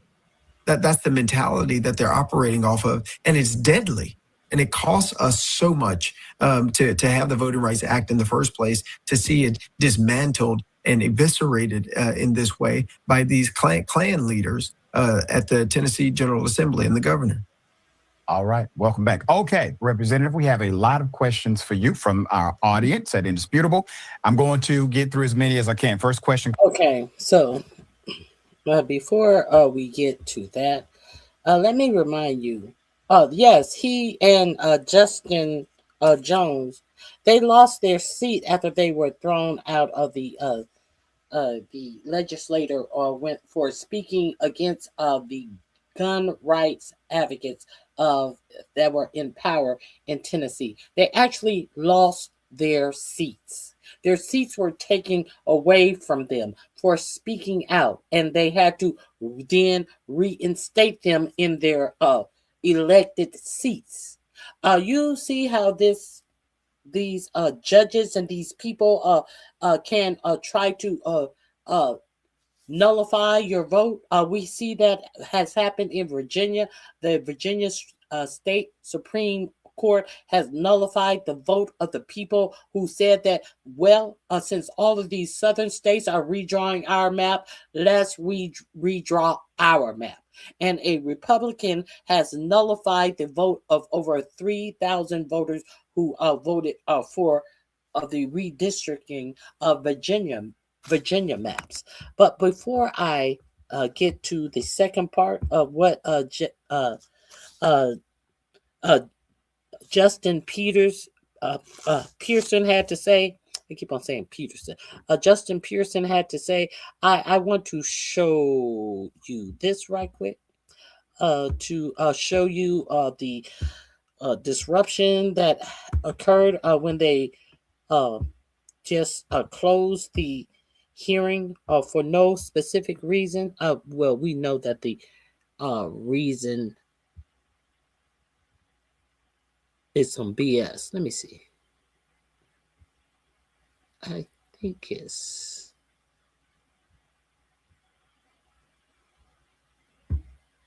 No, it's not that one.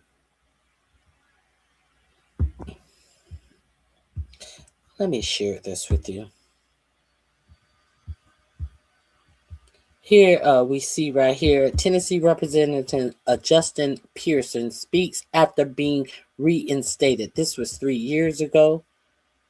3 years ago, he speaks before his expulsion vote. They voted to expel him 3 years ago. And then what happened? They had to reinstate him. Let's get into the commotion, the brouhaha that went down.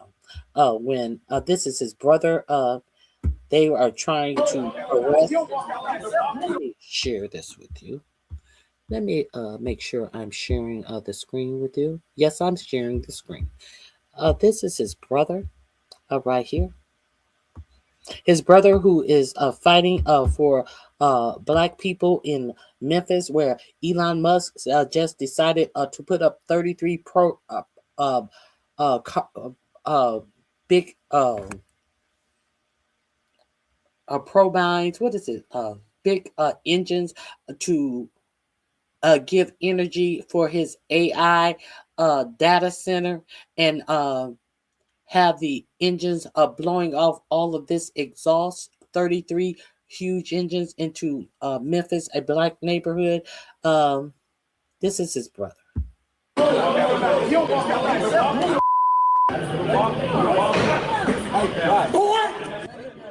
That angry response from Representative Justin J. Pearson toward a state trooper came just moments after the House approved the new map and as Pearson's brother was being escorted out. Our Raven Copeland has the response from Pearson and the other side of the aisle. Tense moments playing out in the State House floors gallery as Tennessee lawmakers concluded the special session over redistricting.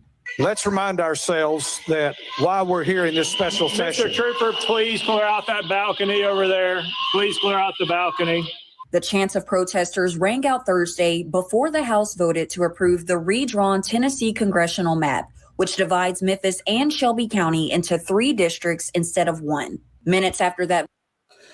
That's called cracking.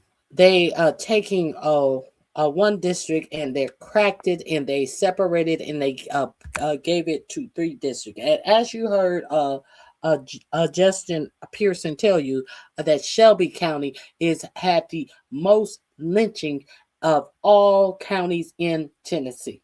So they're breaking up this black county and they're giving it to a lynching, a pro-lynching, the most lynches ever committed in the United States.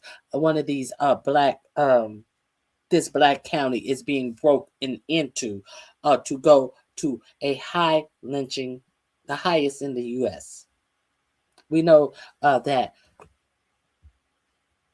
Tennessee is the birthplace of the Klan.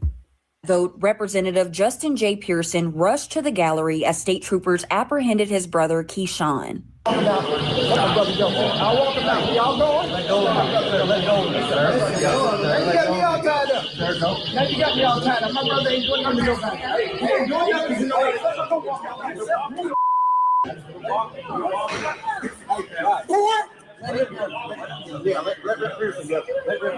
What's wrong with you? U.S. Senator Marsha Blackburn tweeted about the situation, saying in part, quote, Representative Pearson's erratic behavior towards state troopers is unbecoming of any elected officials and shameful. Representative Pearson also. Now, this is a bitch who holds the water for Donald Trump and anything he do. He was just kidding. Donald Trump, he's a funny man and, he's humorous. Took to Facebook as his brother.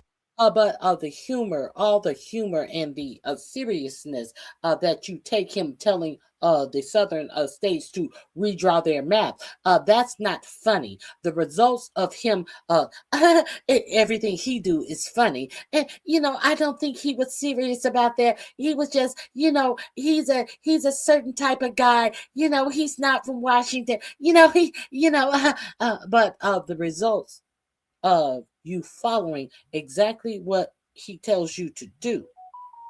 Now, the results is what you want to say that is something so despicable in elected officials. But you ignore the person who requested these policy that evoke this reaction, as it very well should. Now, Justin Pearson is the person who you want to say is wrong in politics. Make that make sense, bitch.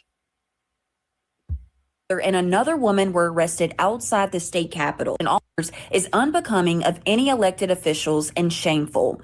Representative Pearson also took to Facebook as his brother and another woman were arrested outside the state capitol. Records show Keyshawn Pearson was booked into the Davidson County Jail and released shortly after booking. Right now, my brother, Allison, are being arrested by the state troopers because they refused to move when Cameron Sexton said so. In regard to today's redistricting vote, Representative Pearson released a statement saying in part, quote, it was a political lynching that violated the rights of every Tennessean. Reporting for your news leader, Raven Copeland, WREG, News Channel 3. Okay, this link is in my description box. Donald Trump has been throwing I want to go back. A little more. Now, we see what Marsha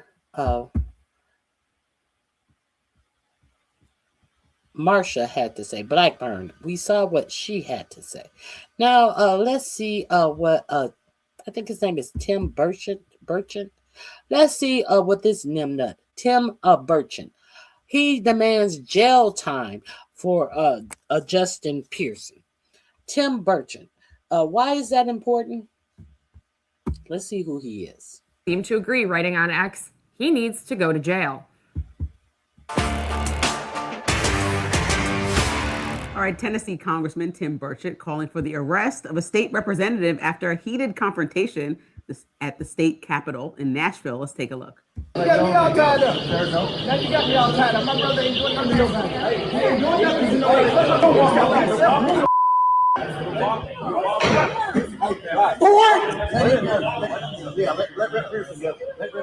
What's wrong with you? Now that man, Representative Justin Pearson, getting into it with a Tennessee Highway Patrol trooper after the conclusion of a special session that redrew Tennessee's congressional map. The new map would split his hometown of Memphis, previously a single majority Black district, between 3 new districts. That effort sparked protests in the State House gallery where that confrontation happened. Pearson was reportedly defending his brother, who was among those protesters. But some online saw it as an attack on the troopers who were doing their job. Tim Burchett seemed to agree, writing on X, he needs to go to jail. Well, I can tell you this much. I did see him shove that officer. That is assault. Like, you can't. Bitch, man. He threw the officer's arm off of him. You didn't see him. Whatever. You saw what you saw. Whatever. He threw his arm away so the officer could not hold his arm. Why was the officer trying to hold his arm? That wasn't assaulting him. Why did he need to have his hands on him anyway? Let's continue. Let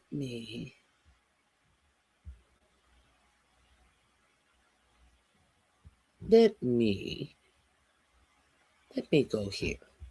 Let's see who Tim Burchett is. If you guys are not familiar with Tim Burchett, if you remember, they were having problems passing the big bloated budget bill last year. Let's see who Tim Burchett really is. For those of you who do not know, I'm going to explain to you who may need to be in jail actually. Tim Burchett that says that Pearson needs to be in jail. How about you, Tim? Hey, can we put you in jail? Because what you did for little charms is just disgusting. Let me introduce you to Burchett, shall I? Let me share my screen with you. I'll let him tell you in his own words. I'll let him tell you in his own words. He had a couple of hesitations about this big bloated budget bill and how good it would be for his state of Tennessee and what brought him around. I showed you this when it happened, when we were over here doing the boring news. I showed you this when it happened. Trump won over Republican budget holdouts with some crappy merch. Yes, Tim Burchett went in to meet with President Trump because he had some qualms about that big, beautiful bill that they like to call it, that bill that cut healthcare, closes down hospitals. That bill. Tim Burchett had a problem with it, and if they were going to send it back down to Congress, he probably was not going to sign it. But then he came out of the White House and he said this: President 4547 effort to coax weary House Republicans off of the fence to support his big, beautiful budget bill have seemingly succeeded. As GOP leaders say, the president's centerpiece legislation will likely pass by Friday. What did he do to make it succeed? Trump pulled out all the stops to achieve his outcome, including turning to what. Hold on, let me enlarge this. Hold on.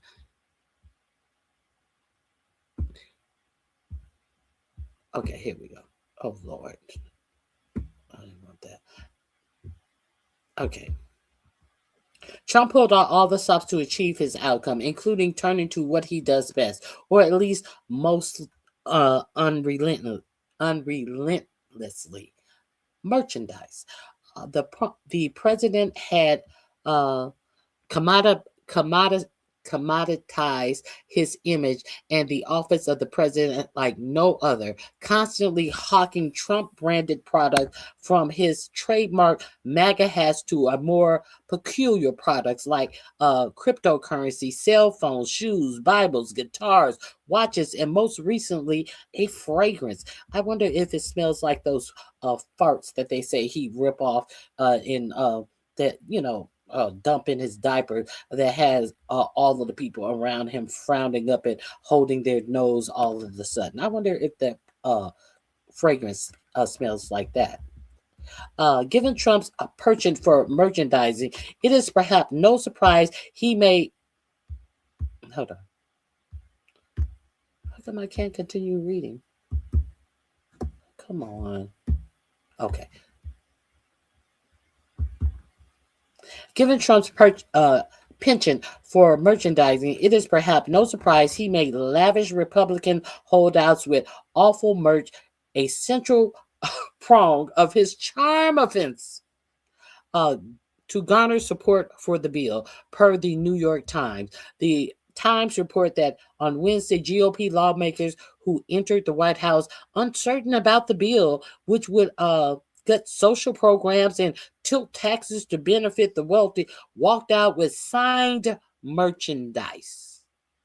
This is all it took for a congressional member, a voted in congressman of Tennessee to sway his vote against a bill he was concerned about because it would gut social programs and tilt taxes to benefit the wealthy. All that Trump had to do to get his vote was to sign some MAGA gear.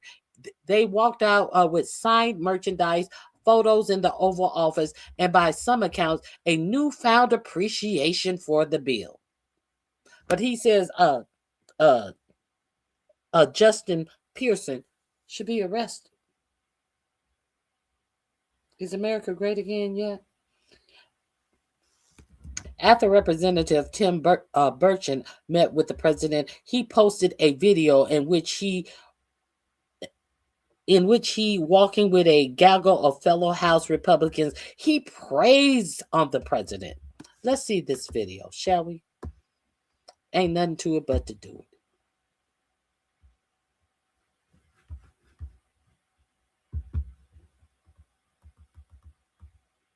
Hold on, let me get the volume. Where's the damn volume? And who else is with him? None other than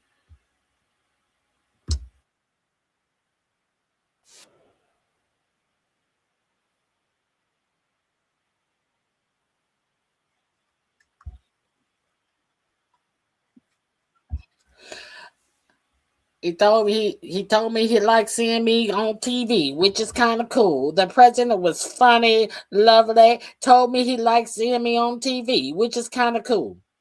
Who needs to be in jail, sir? Whom?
Oh my God, I am so sorry.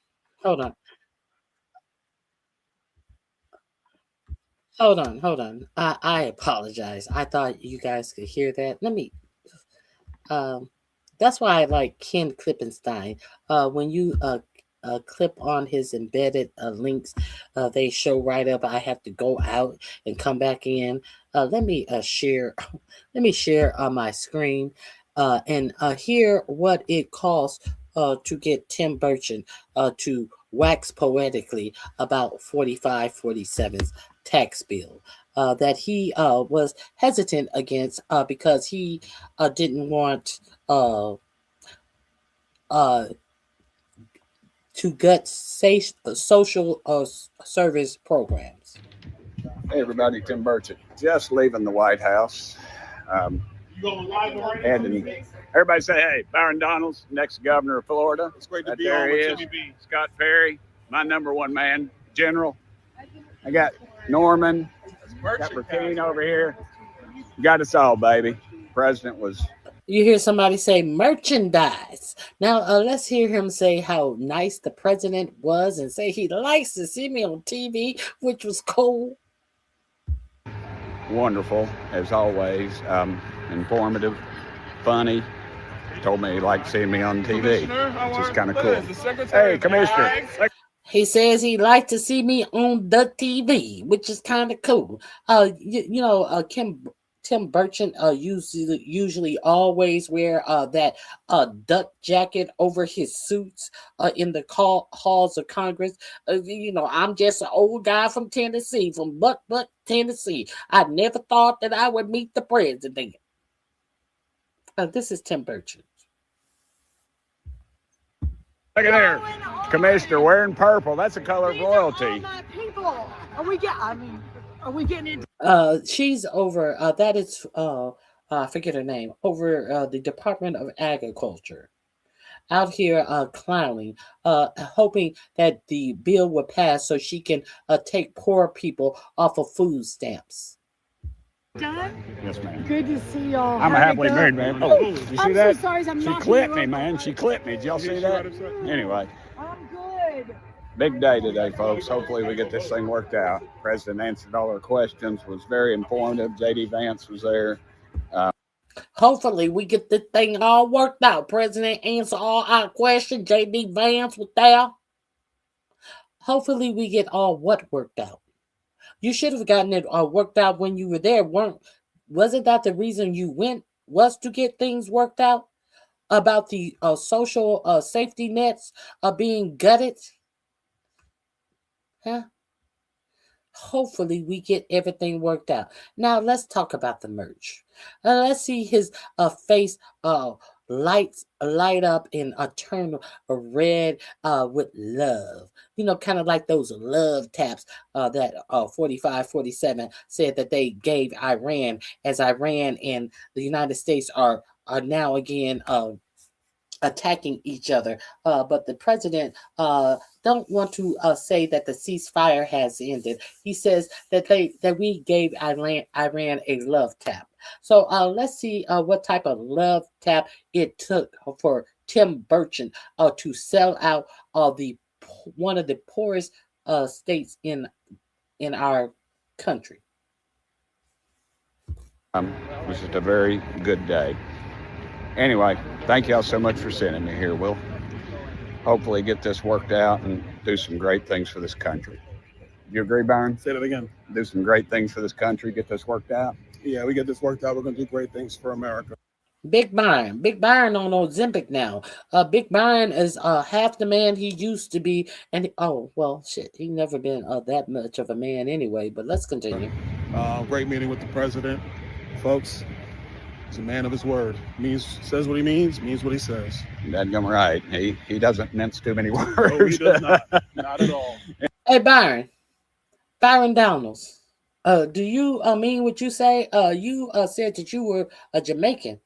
Did y'all know that Byron Donalds says he was a Jamaican? Did y'all know that since Byron Donalds has been running for governor, there have been reports out about his drug arrest? But Byron Donalds said it was just only weed for his personal consumption. Did you know that his opponent in the governor race, gubernatorial race in Florida, is now saying that Byron Donalds, in fact, was selling drugs? Did y'all know that? So while he's talking about what Trump is a man of his word, when Byron Donalds tell you that someone's a man of their word, you can kind of take that with a grain of salt. These are the reports. I don't know. I'm just giving you the information. Anyway, thank y'all for sending me here again. I'm very humbled that a kid from West Hills is sitting there talking to the president. I'm just still dumbfounded about a kid from West Hills. Now this motherfucker's damn near 80. I'm just dumbfounded. I'm starstruck that a kid from West Hills is sitting there talking to the president. Also, all of the concerns about the social safety nets went out the window because a kid from West Hills is sitting there talking to the president, getting signed MAGA hats and signed MAGA 2028 shirts. So fuck you, my constituents. I'm just a kid from West Hills that's sitting here talking to the president. having a very good conversation. And thank y'all so much for sending me here. I'm incredibly What humbled. he signed for you? Yeah, he signed a bunch of stuff. It's cool. Anyway. You signed, but he signed what he signed for you. He signed a bunch of stuff. It's cool. Now, who exactly should be in jail? Who exactly is not fighting for their constituents and got mowed down and rolled over for cutting social safety nets for your constituents in Tennessee for some signed merchandise? Let's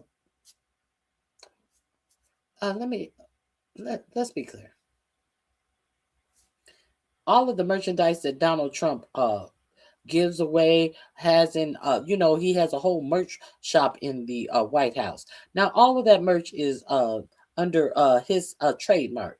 So all the merch that he quote unquote gives away, there's a price attached to that is reimbursed to that company, his own merchandise company. You know how they changed the West Palm Beach Airport to the Donald J. Trump Airport. Now, everything that is sold in that airport is merchandise by the Trump brand. All the money from anything sold in that airport is going to profit Donald Trump.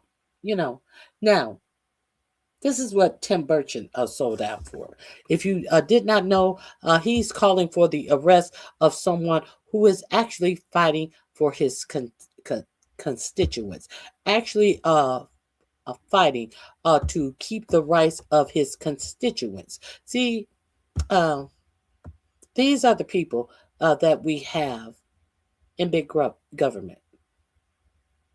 The president was wonderful, as always, informative, funny. He told me he liked seeing me on TV, which was kind of cool. And I quote,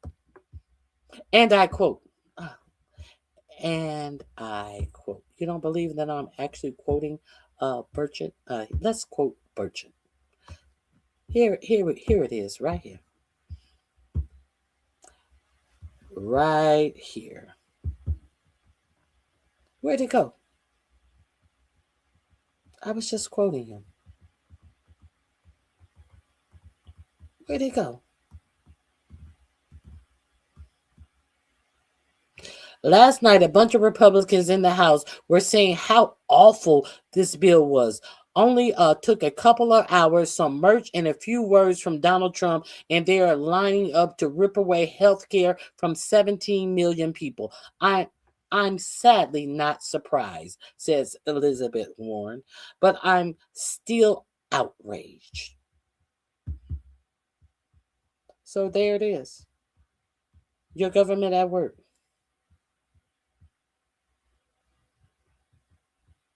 House Republicans are voting for cuts to every single American on SNAP in exchange for some signed merch, voting to starve babies, the disabled, the poor. And they have the audacity to try to brand this as Christian. What does the word even mean to them? Wearing a necklace. Wearing the necklace? Oh, what you mean wearing the cross?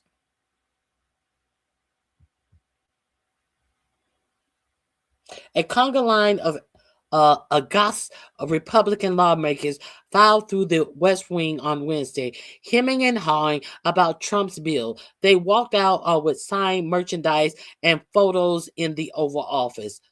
Isn't that interesting? So that's what's going on in Tennessee. Shall we move forward? I think we can move forward now. I think that's all that I have. Oh, we need to go.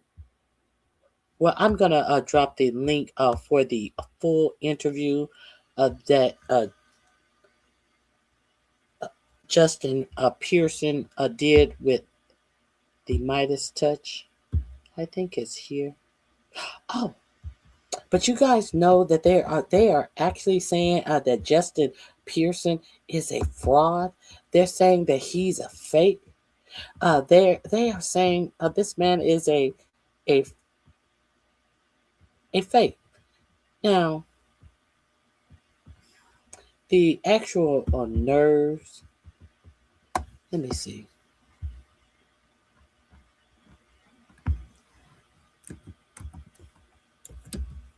The actual reason why they're saying he's a fake is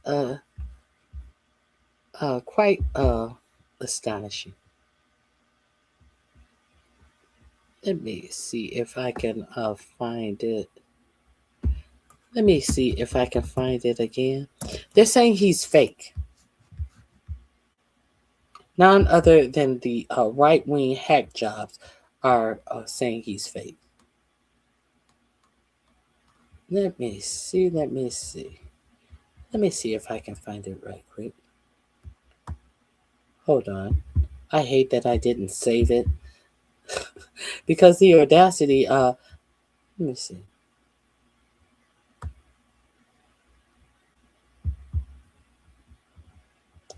Oh, Lord. Here we go. This is why they are saying this man is fake. And we're going to go back to the indisputable interview as well. We are definitely going to go back to the indisputable interview. Let me pull that up so I can show. Let me pull up that interview so I can show that to you after I show you why they are saying Justin Pearson is fake. They're saying that he is cosplaying a MLK like a figure. This is what they're saying about this elected official, that, oh, you can't believe him. He's cosplaying. That's not the real him. This is the real Justin Pearson.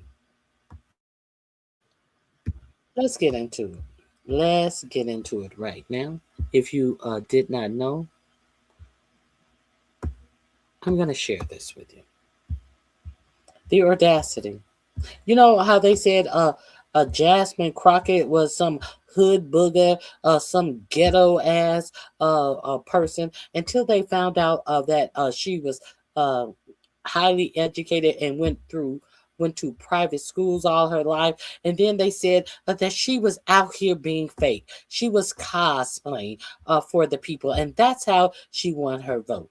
So now they are saying the same thing about Justin Pearson. Now I'm gonna put this in my description box under.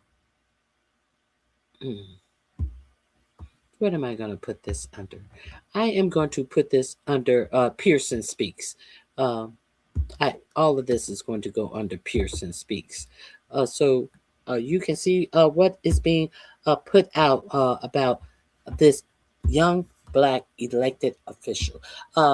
One of the questions that he was asked on Indisputable was he considering jumping in the 2026 election. And he said, well, no, I'm not old enough to run for president right now.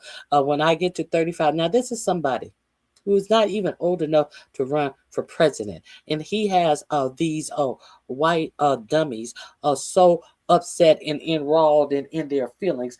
They want him jailed. They are changing his, blocking out his district to prevent him from being in power, to prevent him from empowering the Black citizens, the Black voters in Tennessee. You know, same old way that they have always comported themselves in the United States when they felt a Black man is getting too uppity. Look, which one is it? Is the Black man too uppity? Is the Black man cosplaying? Did the Black man get the vote from people that you never even try to attract to the vote? Is the Black man trying to give the people who voted for him exactly the representation he said that he would give them if they voted him in? Unlike a lot of these raccoons out here. So they're mad about it. See, this is the type of black man that they don't want in office. But Hakeem Jeffries, they don't give a fuck. Hakeem Jeffries just gonna write some strongly worded letter and a vote with the APAC lobby. So nobody's worried about Hakeem Jeffries, but you should be worried about Hakeem Jeffries if you live in Hakeem Jeffries' district. That's just my opinion. Let's continue. This isn't the original one. I don't know how this maps out. But they're saying that this man was cosplaying. Let me see. Hold on. Let me see if I can find the original one. Can't find it. We're gonna have to go with this one. I think I've stalled enough time. I'm not trying to stall. I think I've wasted enough time. Okay. Let's see why they say he's cosplaying for his voters. This is Justin Pearson when in college. Now understand, he is out of college. He is an elected official, and he's still not 35 years old. They're saying he was cosplaying because he did an ad. He was running for office at his college. Let's see the ad. J. Pearson, and I'm running for president of BSG. There are a few reasons that we're running this campaign this year. One has to do with representation. How can we represent all voices in a conversation? I wanted to do this by partnering with organizations from the up with rafters of courage covering us, with doors that are open to everybody in the state of Tennessee, not just rich somebodies, but everybody, not who brings. Okay, so they said he flip-flopped. But he said in his first message that he wanted to bring forth all voices. Did he not say that? One has to do with representation. How can we represent all voices in a conversation? I wanted to. How can we represent all voices in a conversation? And because his speech voice to an audience of people, his cadence when delivering a speech, unlike what's his name? Keg Breath. Reading two words, we will destroy the enemy at all costs. As he's reading from these words, as Pete Kegbreath read, we will commit mass annihilation in the region until they call uncle. As he reads this, so they have nothing to say about Kegbreath reading a paragraph 2 words at a time to try to sound rough and tough. But all of a sudden, this black man speech cadence being different. They're telling you that he is being fake. He's cosplaying. He's doing a commercial here. Now the next footage, he's doing speeches. Let's play. Do this by partnering with organizations from the up with rafters of courage covering us, with doors that are open to everybody in the state of Tennessee, not just rich somebodies, but everybody, not who brings those who've been marginalized and excluded into this place and tells them that you still have a voice, that you still are somebody, and that the movement for love and justice cannot be stopped because we've still got a heartbeat, because we've still. Do we understand that this is a speech? Do we not understand that this is exactly what this is, a speech? They go further to put a clown face over his face to make it seem as if he's fake cosplaying. I can't find the original one that I had where there was actually a person telling you that he was cosplaying. So now, we saw the commercial ad. That's what we saw. We saw him asking for the same thing in the commercial ad that he was doing a commercial when he was running for office at his college. Now, are we to say that people let's say that people in their 20s, they don't have the right to change their positions or whatever. But he changed no position. The only thing that changed was the occasion in which he was speaking. He was doing a commercial. He had his voice on to tell you, to inform you of what he was doing. The next one, he was giving a speech in front of people. So let's see, which voice do we get in the interview where he's not giving a speech to people. So they want you to believe that this black man is fake. So in a interview, a one-on-one interview, let's see how he speaks. You guys may have forgotten. Let's be reminded of how this man speaks. This college educated, he went to college. You know how they always say, have you been to college?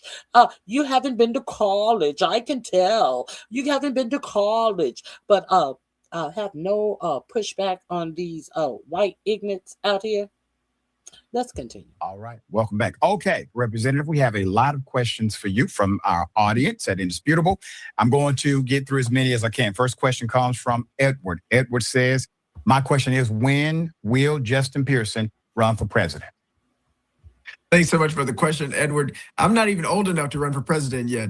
Let's just win this congressional seat together. Go to votejustinj.com. Help me fundraise and help me make some phone calls. Man, that's a great problem to have when people are asking you to run for president. You just haven't met the age qualification yet. Once I turn 35, then it all changes. I love it. So can somebody tell me where the fake and the cosplaying has come in? Or can somebody tell these white ignorants what a speech cadence is? Can somebody do one or the other? Let's try this again. We have Wisdom Reborn says, what is your next move to galvanize against the system? Absolutely. Thank you so much for that, Wisdom. Well, we're in that fight right now. They think that by redrawing the districts that there's no possibility for us to win, but we see it differently. We know there's an opportunity, and so we are galvanizing a lot of support. I think in the last 24 hours, we've gotten 700 new volunteers. We are raising money. People average donation $17. This is what it takes. We have to fight back. We have to resist. We have to fight back. We have to resist. Understand that money rules politics nowadays. Why do you think that the Supreme Court has allowed these large donors to create their own PAC?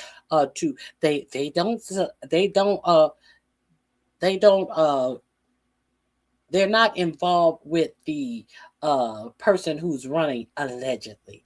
No, they don't coordinate. These PACs that are allowed to be created and have unlimited amounts of money are not coordinating with the person they're supporting. Wink, wink. But hey, give them. We got a billionaire. We had Elon Musk. They out and out told you that he gave over $240 million to get 45, 47 elected. Is it too much for you to give $17 to a campaign that is supporting you and your rights? Is it too much? See, we need more than lip service. I know those new people who are politically situated, but it is time for you to put your money where your mouth is. We hear about way too many raccoons out here talking about what strain of weed that they're paying for. We hear too many raccoons out here trying to be elitists, talking about drug culture, trying to talk about some superior brand of fucking weed that's gonna have your head blown, when half of you are so stupid your head is blown naturally, you just don't know it. So do we hear anybody telling you that you need to get behind somebody who is representing your interests, and you need to send them what you would spend on an ounce. Send them what you would spend on a 24 pack of beer. Send them what you would spend on a bottle of liquor. All of you highbrow, highfalutin motherfuckers who want to talk about all of these different brands of top shelf liquor. Why have you donated the cost of what it would cost you to buy this top shelf liquor? Brag about that. Nobody gives a fuck about you bragging about top shelf liquor and how much it costs. How much does it cost for you to support somebody who is supporting your interest in election? Brag about that type of shit. He gave you his information. This link is in my description box. I'll let him complete the question. Go over there to my description box. All of these links are under Justin Pearson. We have to keep running for Congress because we can win, and we build our coalition, rural, urban, suburban, because our problems are the same. There's not enough money in people's pockets. There's not enough food on the tables, and yet billionaires are going to war left and right, and they're making money hand over fist. For those who are watching, you got enough money. Too many of you who are not prudent, you have enough money for bullshit. If enough people, if you are told that you should be expected to put something to something that is giving something back to you, I just really ask for you guys to support some political motion that is saying that they are showing and saying that they will do or they are doing something to benefit you politically. Because this is the last chance we will be able to do that type of thing. If you... That's all I got to say about it. You know, I said it all, and that's all I have. This link is in my description box. If you want to come out here and tell us about all of the shit that you use to stay high, surely you can tell us what have you done to improve your life. He was removed violating decorum rules, not for speaking out. He repeatedly interrupt proceedings. Okay. Thank you. Thank you. Is that why he was removed? Didn't the white woman do the same thing, though? Was she removed?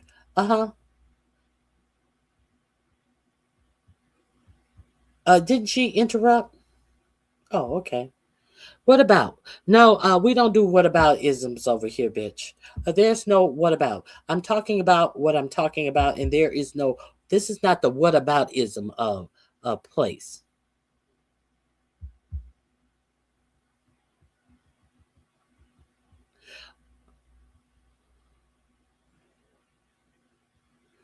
I concur with you on that. I definitely concur with you on that. The way you spell files. The way you spelled files. Thank you for that.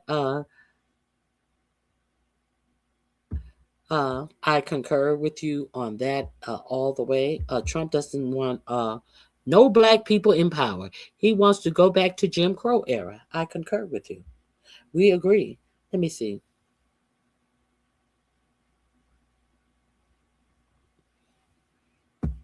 Which decade might that be, Jay? Which decade might that be? Tell me about that decade. I'll wait. Let me see. Stop your bullshit. Okay. First of all, don't ever come in my chat being disrespectful. We can agree to disagree, but what you cannot do is be disrespectful to me. Are we clear on that?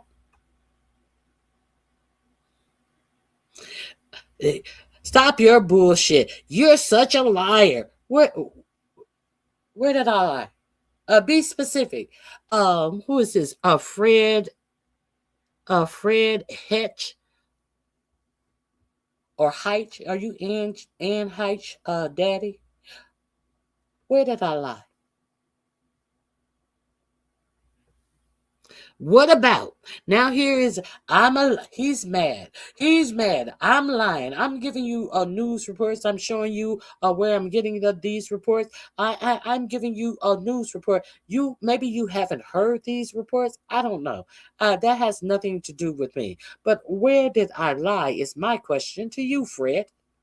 Where exactly did I lie? Now here, and then he calls me all of these liars and comes in disrespecting. And Fred, I expect you to remove this comment from my chat. And then he goes into the whataboutism. What about getting no representation in New England? You want to vote, get an ID. Fred, what are you talking about? What the fuck are you talking about? This has nothing to do with IDs. This has to do with gerrymandering black districts out of these states, so that there is no representations for Democrats.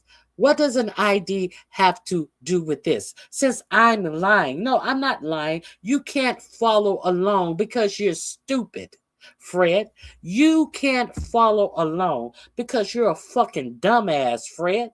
This has nothing to do with no motherfucking voter ID. This has to do with trying to disenfranchise the power of the black vote. You stupid motherfucker. Get the fuck out of here. Talking about get an ID. Get a fucking brain, bitch. Let's continue. But that went left. That went left.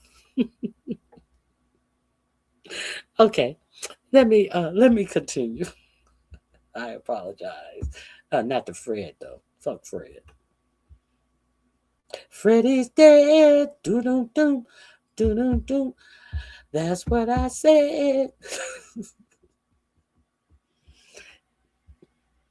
Y'all hear about Kas Patel?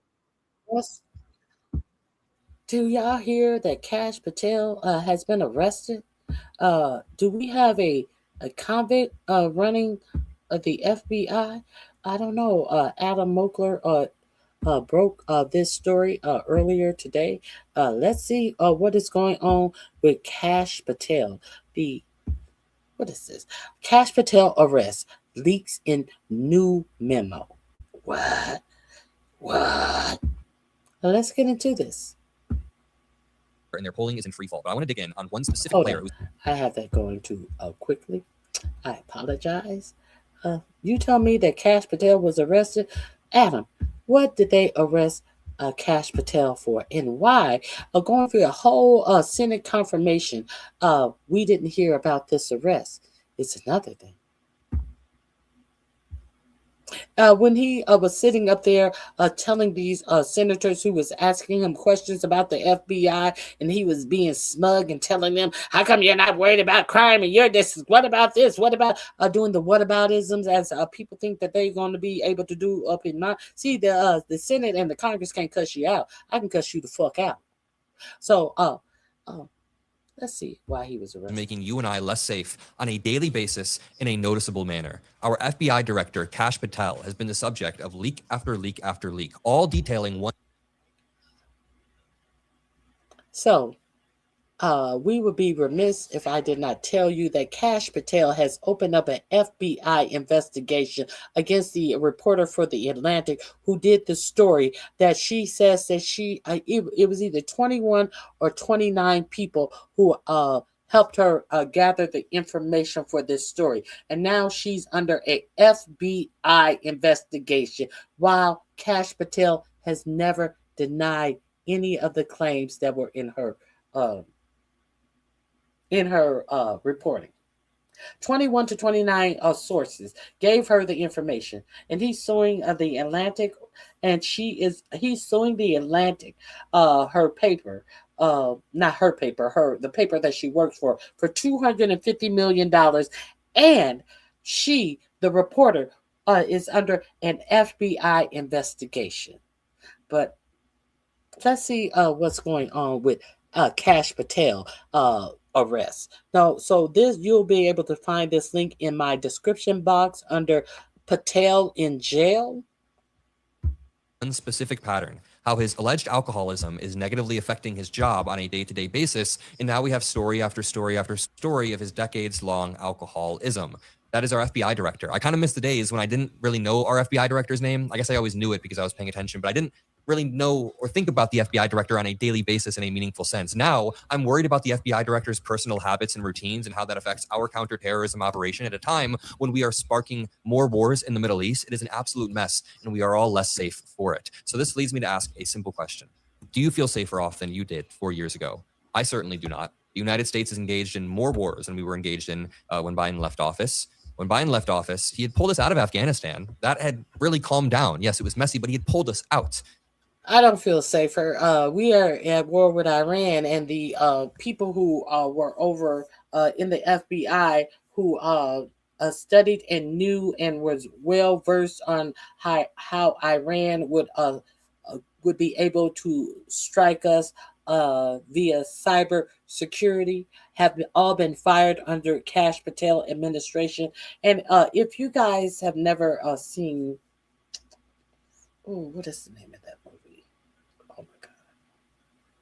Oh my God. What is the name of that movie?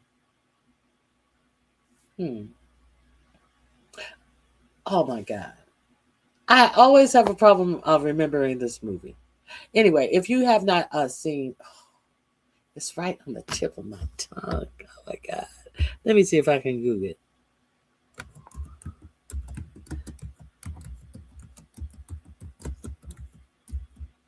Oh my God.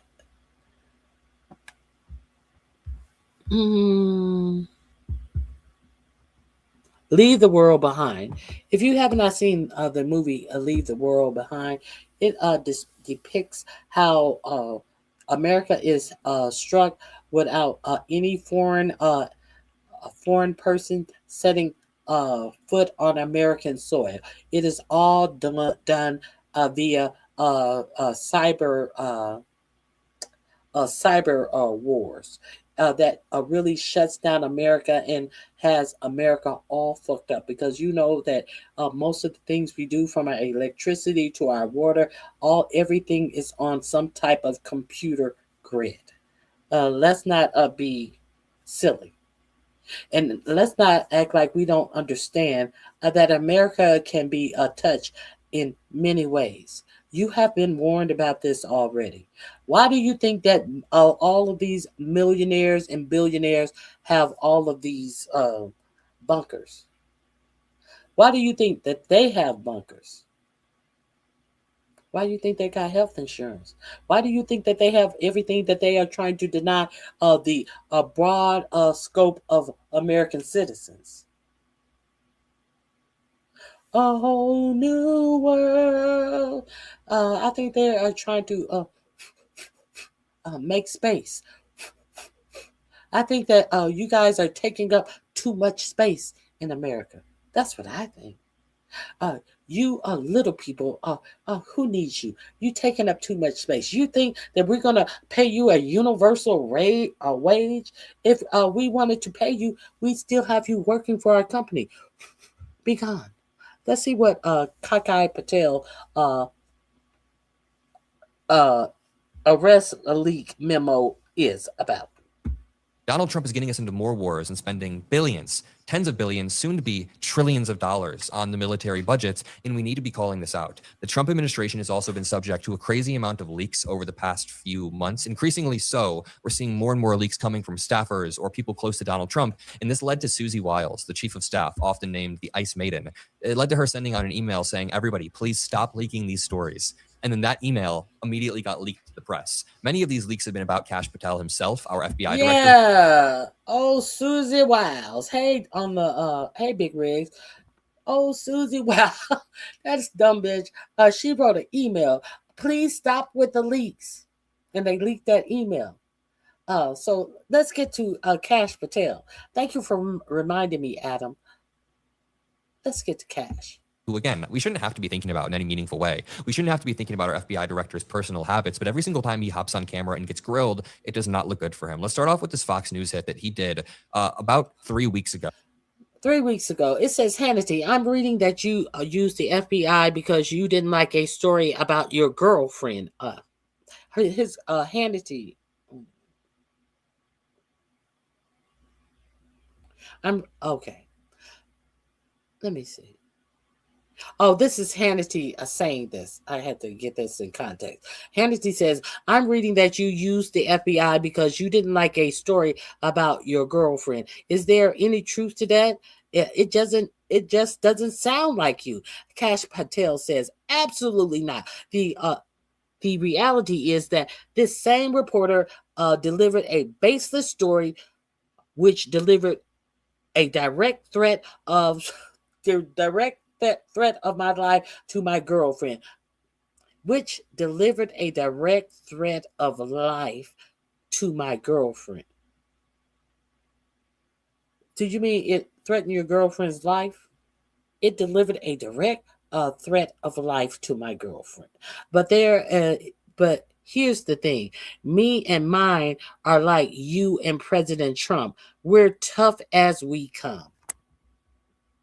Is that why you're using the FBI to monitor your girlfriend when her and her friends go out on a date? That you use these different tactical units to shadow your girlfriend? These people who are paid by the United States citizens, and they are running around kowtowing to you, having your girlfriend feel special, like she is somebody important enough to have private security, let alone FBI private security, you dumb motherfucker. You a whole motherfucking trick out here. But I ain't got nothing to get against a motherfucking trick. But hey, everybody got to get it how he live. But motherfucker, you tricking off our motherfucking money. Trick off your motherfucking money. You trick ass bitch. Let's continue. Oh, in this hit, he gets asked about the stories about his girlfriend and about the fact that the FBI has been spying on an Atlantic reporter for digging into Kas Patel's alcoholism. I'm not making this up. It is well known that the Atlantic has been attacked by the FBI, and a specific reporter from the Atlantic has been trailed, stalked, and attacked by specific FBI agents. Sarah Fitzpatrick is her name, because she reported on concerns about Kas Patel's drinking and behavior. So let's start here. I'm hesitant to ask you this next question, but I think you might want an opportunity to respond, only because with the New York Times, I remember there wasn't one, but there were 2 articles written about me. If my mother or my grandmother, I don't remember exactly, listened to Sean Hannity's advice on COVID, they'd be dead. And I went to my lawyer, wanted to sue them. I was really pissed off. And at the end of the day, we decided not to go forward with it. But it was such a blatant line. I'm reading that they're going after you, that you used the FBI because you. It was such a blatant lie. Now, that is an opinion. That is not a matter of fact. They said if his mother or grandmother had heeded his advice on COVID, they would be dead. Was this a physician that said this? Or was this somebody giving their opinion about your commentary? And you were so mad that you decided to sue them. But then I decided, no, you knew you had no motherfucking case, because that was an opinion. That is the free speech that you guys want to shut down. Somebody could not have an opinion about the dumb shit that you were over there on Fox News saying. Kind of like no one could have Dominion could not have when Dominion had a issue with what Tucker Carlson was over there saying about its voting machines changing votes. Dominion didn't say, oh no, I'm not going to sue. I'm mad, but I'm not going to sue. No, Dominion said, no, bitch, you're lying. and you have no fact. You're saying this as fact. See, there's a difference between having an opinion on something, and there's a difference between slander. And we are real now. You are trying to put your example in the category of slander, and if they had slandered you, you would have sued them. Let's be real clear about it. Let's see. Do you see what is going on here? If you don't see, I hope you see. Let's continue. Like a story about your girlfriend, and is there any truth to that? Because I've known you a long time. It just doesn't sound like you. Absolutely not. The reality is, and thanks, Sean, is that the same reporter delivered a baseless story which caused a direct threat of life to my girlfriend. And that's not me saying. This individual has been charged, arrested, and is in court. And he said, as a direct result of the New York Times reporting, he wanted to take a rifle and canoe my girlfriend's face. We are going to protect not only me and my loved ones, but every American that is threatened. Wait a minute. Okay, so Kas Patel barely even denies it, but he does something called jumping to justification.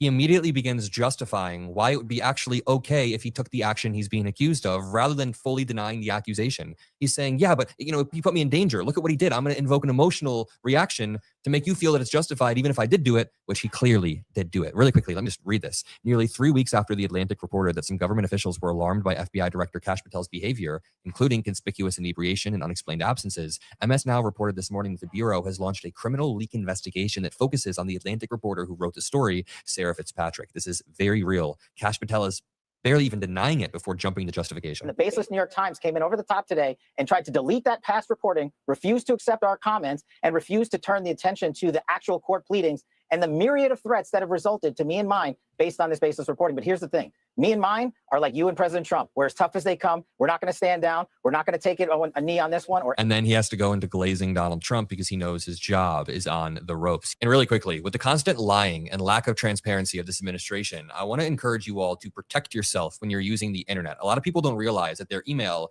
is basically the backbone of their digital identity and work identity. Your bank accounts, applications, passwords, subscriptions, all root back to your email, and your entire identity more secure and private. So try Proton Mail for free by using Trust Our Administration. Yeah, do we trust Pete Mockler? Thank you to Proton and thank you to you all. Here's Tim Dillon, comedian, barely trusts our administration. Yeah, do we trust Pete Hegseth to handle this?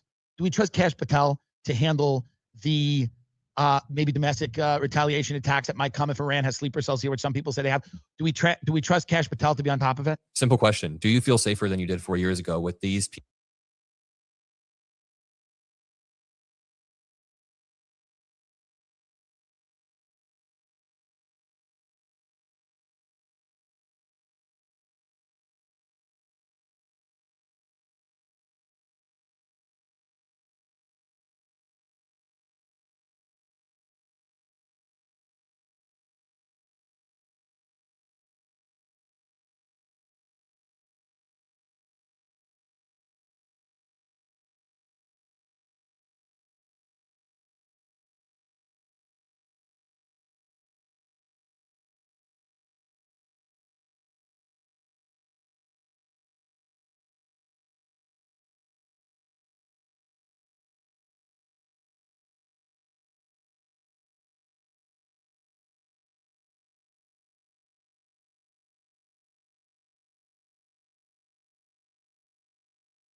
People in charge? For me, the answer is no. I got an email recently saying, Adam, stop playing the video of Kas Patel drinking and, cheering. He said, someone in the email said, like, it's annoying and it doesn't prove a point. False. This proves the exact point that we want to drive home. This is an administration full of incompetent goons who are making us less safe on a daily basis. It is very easy to see based on this video. And in fact, make sure you drop a like if you want to help boost this imagery. Drop a like if you want to help boost our pro-democracy message. And make sure you're subscribed to the Adam Mockler feed. Tim Miller from the Bulwark says, quote, I'm going to believe the nine sources in the Atlantic over the liars in this administration, but to each their own. He's basically giving his take on this, saying they had 9 separate sources they verified and vetted. Kas Patel is not bringing this to court. He's just attacking people via the FBI, which is disgusting. We also got a new leaked story about Kas Patel getting arrested twice involving incidents of alcohol, once for public intoxication and once for public urination after leaving a bar. He admitted in a 2005 letter about disclosures in his Florida bar application. His letter obtained by The Intercept was part of Patel's personnel file at the Miami-Dade Public Defender's Office, where he once worked. The document, written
That I checked to see if my mic was on. So, Kas Patel has a long history of being a drunk. That happened in 2005 is 2025. You mean to tell me that Kas Patel has been pissing in bottles all the way since 2005? At least the Amazon drivers, they have the decency to bring a water bottle in to piss, because they have to piss in water bottles, because Jeff Bezos does not give enough time to let these drivers pull over their cars and even go on a piss break. But I digress. Speaking of Jeff Bezos and the likes of these billionaires, do you know what it is costing? You know, Jeff Bezos, who is trying to break down any semblance of work dignity. The Jeff Bezos. Now, I just realized that the black man who got beat up by going on that flotilla to Israel to when the Israelis, not a flotilla to Israel, the flotilla to Palestine, when the Israelis were starving the Palestinian people, that the only and singular black man who was on that flotilla, and he was the only person that got beat by the Israelis. He was the guy who got the first Amazon warehouse unionized. So he is, of course, Jeff Bezos has fired him. But you know, there was no big brouhaha about this man who was trying to, on the flotilla, trying to save people who I even covered the story, and I didn't even see that story at the time when they were making such a big brouhaha about Greta Thunberg. I didn't even know. I just heard about Greta Thunberg being an activist or something, or blah blah blah. And it was somebody in my chat who told me that Greta Thunberg was a trans person. Now, I think it was Leonard. So if it was Leonard, I tend to think that, hey, I didn't know anything. I heard the name before, but they made a big brouhaha about Greta Thunberg, but they told you nothing about the black guy who formed the first union at Amazon, and of course lost his job, and has been out here doing a whole lot of things to. Do you guys know about that? Doing a whole lot of productive things. But everybody, you raccoons out here. I cannot believe that we actually had raccoons out here talking about the Met Gala that Jeff Bezos purchased himself into, trying to purchase himself into a society that is observed by people who he want to disenfranchise from having jobs, from having any type of work ethics on the jobs that they have. He wanted to be adored. Him and Lauren, Madam Puppet Face Sanchez. So, this is what I want to tell you about. Now, let's not forget that Jeff Bezos has the cloud, which stores ICE data for ICE, the ICE data that they use. So he is no more removed from all of this AI, all of this Big Brother shit as well. Now, the last thing that I want to share with you is how they want you to believe that AI is its own thing, and it's growing, and it doesn't need you, and they don't need a human workforce. But I want to share something that you may not know. I definitely did not know this. I definitely worked on ChatGPT. Here is the link to this. The title to this video is "I Tracked Down the Hidden Workers Secretly Powering ChatGPT." These are actual workers who are giving information to ChatGPT. Now, I never knew that. I never knew about this story, but what I do know that a raccoon who talks about strains of the weed that they smoke. I do know that a raccoon that always want to pretend like they are above any other black person in a particular community, yet they remain in this particular community to only to talk about how much better they are than the people in that community. I do know that raccoon is not hired by anybody giving anyone any information. I do know that a raccoon fucked around and found out that the white bitches that he was fucking didn't think of him other than nothing but a old regular ass standard ass nigga, and they told them. They told him. Oh, I love it. If you guys don't know about who is powering AI, this is under my description box under who is powering AI. Let's get into it. News you can use. I definitely worked on Gemini. I'm shown, like, honestly, some things that humans should never really witness.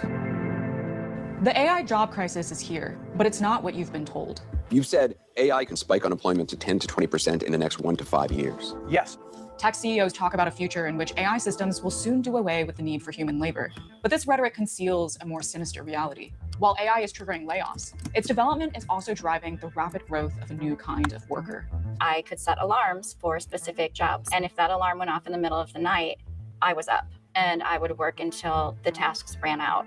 It's a hidden workforce, which Silicon Valley first recruited in low-wage countries, with college graduates making up a record share of the unemployed. Data annotation and AI training are among the fastest growing jobs in the US. So I set out to talk to these workers. I wanted to know, how is AI actually affecting work in this country? So I'm essentially just working as an anxious rabbit the entire process. Like, will this end tomorrow? And how do we make sure AI works for all of us, rather than so many of us having to work for AI? The kind of inequality that we're talking about here could be something we've never experienced. I was talking to my mom, and I just started crying. I'm like, I can't see where this money is coming from. Jen is an Ivy League PhD graduate from a small southern town. Jen is not her real name. Like most people we talked to, she asked to be anonymous for fear that tech companies could retaliate. Well, I highly doubt they want this information in public. Last year, as she was wrapping up her degree, she started looking for a job. You start off like, this is my goal, I know I'm qualified for it, then it just keeps getting lower and lower and lower. Over the past year, I've applied to over 200 roles and I got maybe 3 callbacks. Graduates today are facing the worst job market in years. To make ends meet, Jen got on food stamps, moved in with her sister, and started working for $15 an hour as a cashier and substitute teacher. Then she saw a job posting on LinkedIn for $55 an hour. I think the role I saw was philosophy intelligence analyst. I'm looking, I'm like, why wouldn't I be able to do that? After applying, she got a job interview, but not with a human. Let's start by discussing the languages you speak. I am fluent in English and Chinese, and I consider English to be my primary native language. Thank you for sharing that. While reporting this story, I got a recruiting message from the same company. So I did an interview to see what Jen's experience was like. I feel like my English is really excellent because I spend all of my time using it. It sounds like your job as an investigative journalist really enriches your use of the English language.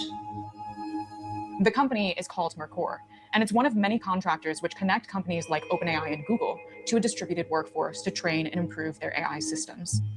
In the same way the AI boom has led to unprecedented growth in data center construction, it has also created an insatiable appetite for these workers. AI companies kind of present these tools as digital technology. Tim Newman is a labor researcher who studies the tech sector. But this is really the result of an entire global supply chain, everything from mineral extraction to manufacturing, to data centers and the data workers. For years, tech companies searched for data workers largely outside the US, in low-wage countries like Kenya and collapsing economies like Venezuela. But that is shifting as AI companies push to build more capable systems. With GPT-5, now it's like talking to an expert, a legitimate PhD level expert that can help you with whatever your goals are. So one of the big narratives that's developing in the AI space is that in order to make the next big leap forward, what they need to do is fit the use case for very specific industries. We've gone from maybe the models being like a smart high school student to really starting to get at the PhD level. So in order to make these kind of leaps forward, the companies are really seeking out people with expertise. AI firms are looking for expertise in pretty much everything because their models are only as good as what they're trained on. We're lacking consistency. So you often hear some of our competitors talk about, these modern systems that we have today are PhD intelligences. I think that's a nonsense. They have some capabilities that are PhD level, but they're not in general capable. By catering to this demand, the 4 largest data work startups have each had gross revenue of roughly $1 billion a year. Scale AI claims to have more than 700,000 graduates at its disposal, while Mercor says it has around 30,000 active professionals, like Jen. We all get a message in our group comms where it's like, actually, this contract is ending. 2 weeks after Jen started her first project, right before her graduation, Mercor pulls the rug. So I'm like, what do? Can I even afford this? Should I not get this dinner to celebrate my graduation anymore? The next month, Mercor offered her a second project, but the pay had dropped to $45 an hour. When she pushed back, she was ghosted. A few months later, Mercor offered her $35 an hour. I signed it, even though last year I would have found it so offensive. She had learned her lesson. With this kind of work, you have to take whatever you're offered. And if you're ever offered a high-paying task, it's a race against the clock. My last contract from Mercor offered me $101 an hour. I told the teacher, you're not going to see me next week because I'm going to try to max out all these hours before they end the role. I did those 40 hours, role ended the next day. I shouldn't have to do that. No one should have to do that. Just disrupt everything. It's predatory. Paying up to $400 per hour because progress comes from you.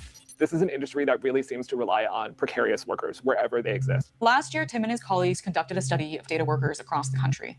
They found that 86% struggle to meet their financial responsibilities. A quarter of them relied on public assistance programs like Medicaid and food stamps. I can't afford to go to the doctor. It feels like I'm rationing my ADHD medication for when I'm able to get back to someone consistently. More than 1 in 5 had experienced homelessness. And overall, the workers reported median earnings of less than $23,000 a year. In 2021, Alexander Wang, the former CEO of Scale, became the world's youngest self-made billionaire. Last year, he was unseated by the 3 22-year-old founders of Mercor. Do you hire people that currently work for investment banks or game designers or stuff like that? Occasionally that would happen, but for the most part, it would be people that previously worked at those companies. Here I've got the homepage, and then this is just a big list of all the projects that I've been offered. Ozzy is a college graduate in Oregon who majored in philosophy and worked on Surge AI's platform. The point of it was just that somebody should be able to ask absolutely anything about absolutely anything, and it should be able to understand and do that. So that was my job, is to be able to read absolutely anything and then answer absolutely anything. I read the entirety of Dracula in 3 hours, and then I had like 30 minutes to grade this picture book that was like absolute dog water. At first, he liked the wide-ranging nature of the work, but then he received a project codenamed Arsenic. I watch horror movies. I think I know what I'm getting into, and it just comes up with the most monstrous of things. It required him to review violent AI-generated videos. It was 2 dudes murdering a golden retriever with their bare hands. There was like weird videos of people constructing like furniture out of humans, like known celebrities like would be like in a jail cell bleeding out like with extreme gore, and like I would have nightmares honestly for a couple weeks after that. I asked Surge AI about this project, and its spokeswoman claimed its platform does not involve any graphic content. But that contradicts the documentation Ozzy shared with me. He also thought it was strange that he was often asked to perform tasks he was not qualified for. They were just like so incredibly niche and specialized, like, can you help us with this calculus homework or like this massive math problem, and then like straight to a biology thing. And I was like, I'm not an expert in any of this. Like, people go to grad school for counseling. I thought about it for like 20 minutes, and then I came up with your answer about whether you should reconnect with like your abusive father. What I heard from Ozzy and Jen is distinctly similar to what data workers outside the US have told me. There's a reason for that. There are hundreds of contract companies, and they're all working for a small number of top clients at the top of the AI supply chain. It starts at the top, with AI firms seeking to get the best bang for their buck for this kind of labor. To compete for contracts from those AI giants, the data work companies are incentivized to keep their costs and commitments low. When your platform jumping all over the place, you feel like you don't have any power or room to stand up and say, hey, this isn't right. I'm working 13 hours a day and I might be making $40. Crystal Kaufman is a longtime data worker who now researches labor conditions in the industry. She joined her first platform after illness pulled her out of traditional work. I was working for one platform at the time. And then before I knew it, to actually make money to pay bills and things, it became a case of jumping from platform to platform as all of these smaller platforms appeared. It's not a coincidence that data workers often come from vulnerable backgrounds, whether those on food stamps, without housing, or with disability. When you're at that point, and I remember being at that point, you take what you can get. We're describing a world of work that is really about this new mechanism. It's dismantling full-time employment. In 2019, a researcher named Mary Gray gave me a haunting warning. Data work could represent the beginning of the Uberization of all knowledge work. On a relentless quest to consume the world's expertise and become its sole provider, Silicon Valley would seek to create a gig version of every job, to acquire bits of knowledge as cheaply as possible from a growing underclass that could eventually include most of us. We see a future where intelligence is a utility, like electricity or water, and people buy it from us on a meter. The whole ecosystem around Silicon Valley is very much based on this idea that computers are superior to humans. Most humans are unnecessary. Darren Asimoglu is an economist who has extensively researched the effect of AI on the labor market. He told me that the AI industry's drive for automation is fueled not only by profit motives, but also by an ideology. There is a sort of elitist attitude towards most workers. People think that the best way you can use AI is for more automation, and just the less human input there is, the better. No human CEO can talk to every employee at a company, every customer, be in every meeting, be an expert in every field. And so more and more, I think, of these jobs will be supervising a bunch of AI. Right now, we are choosing to use AI as an automation technology. It creates a vicious cycle whereby more and more of the tasks start being taken by AI. And on the way to that, we need human workers to train AI models. It looks like this. Employers cite AI as a reason to lay off workers. Tech firms hire those increasingly desperate workers for cheap to train AI. Now, the kind of inequality that we're talking about here could be something we've never experienced. A handful of corporations controlling most of work, and a large fraction of workers essentially completely sidelined from meaningful work. That is a choice. That's not the nature of the AI technology itself. We can use AI for other things. Rather than automate teaching, we can give teachers tools so that they can provide individualized education in a much cheaper and effective form. We can have pro-nurse AI, meaning AI tools that increase the capabilities of nurses for diagnosis, cure, and treatment.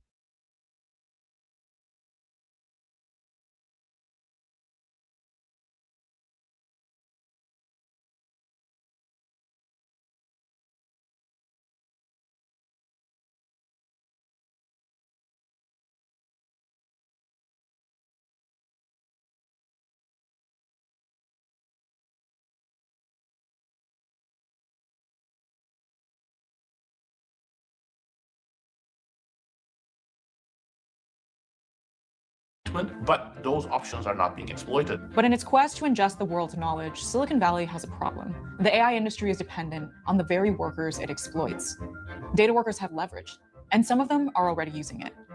Crystal was the lead organizer of Turkopticon, one of the first efforts to build power to improve labor conditions on Amazon's platform.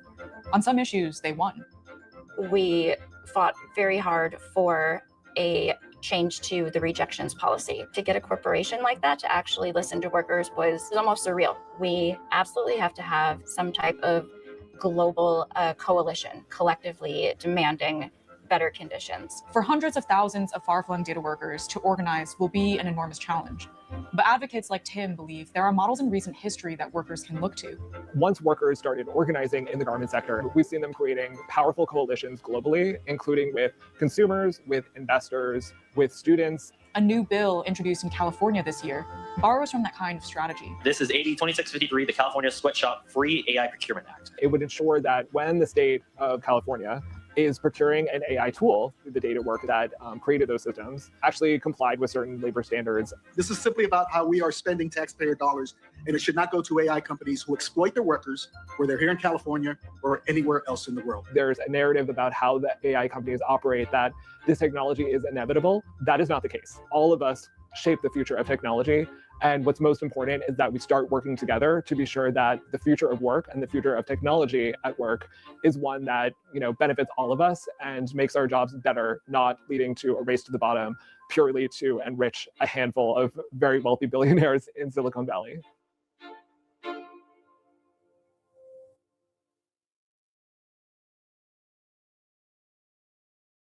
That link is in my description box under More Perfect Union.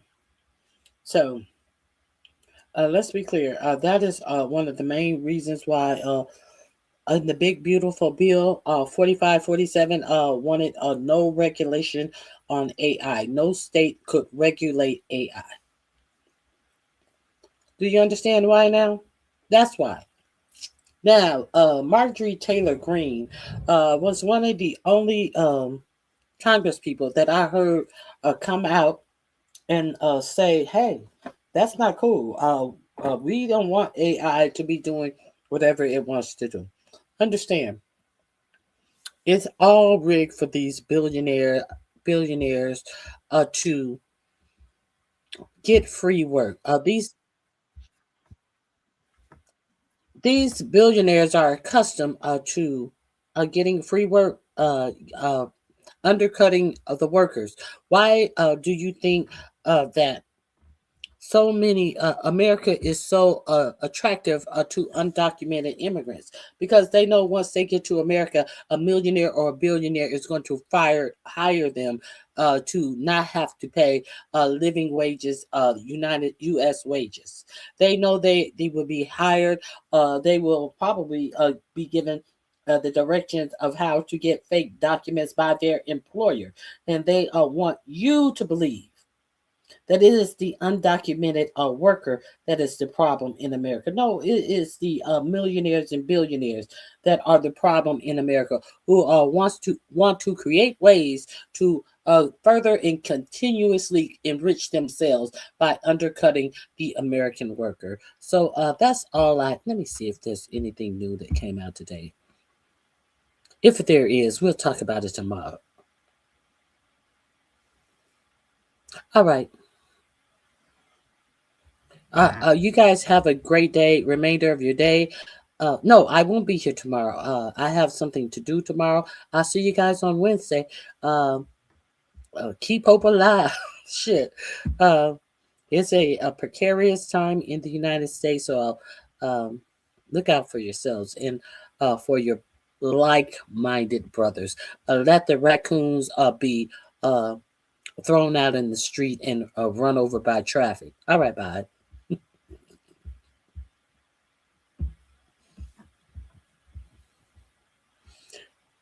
Hey, M. Renee, I didn't know you were here. It is good to see you. Everybody hit the like button. Oh, and also, I would like to thank all of my new subscribers. I appreciate you guys so much and helping me and my channel grow.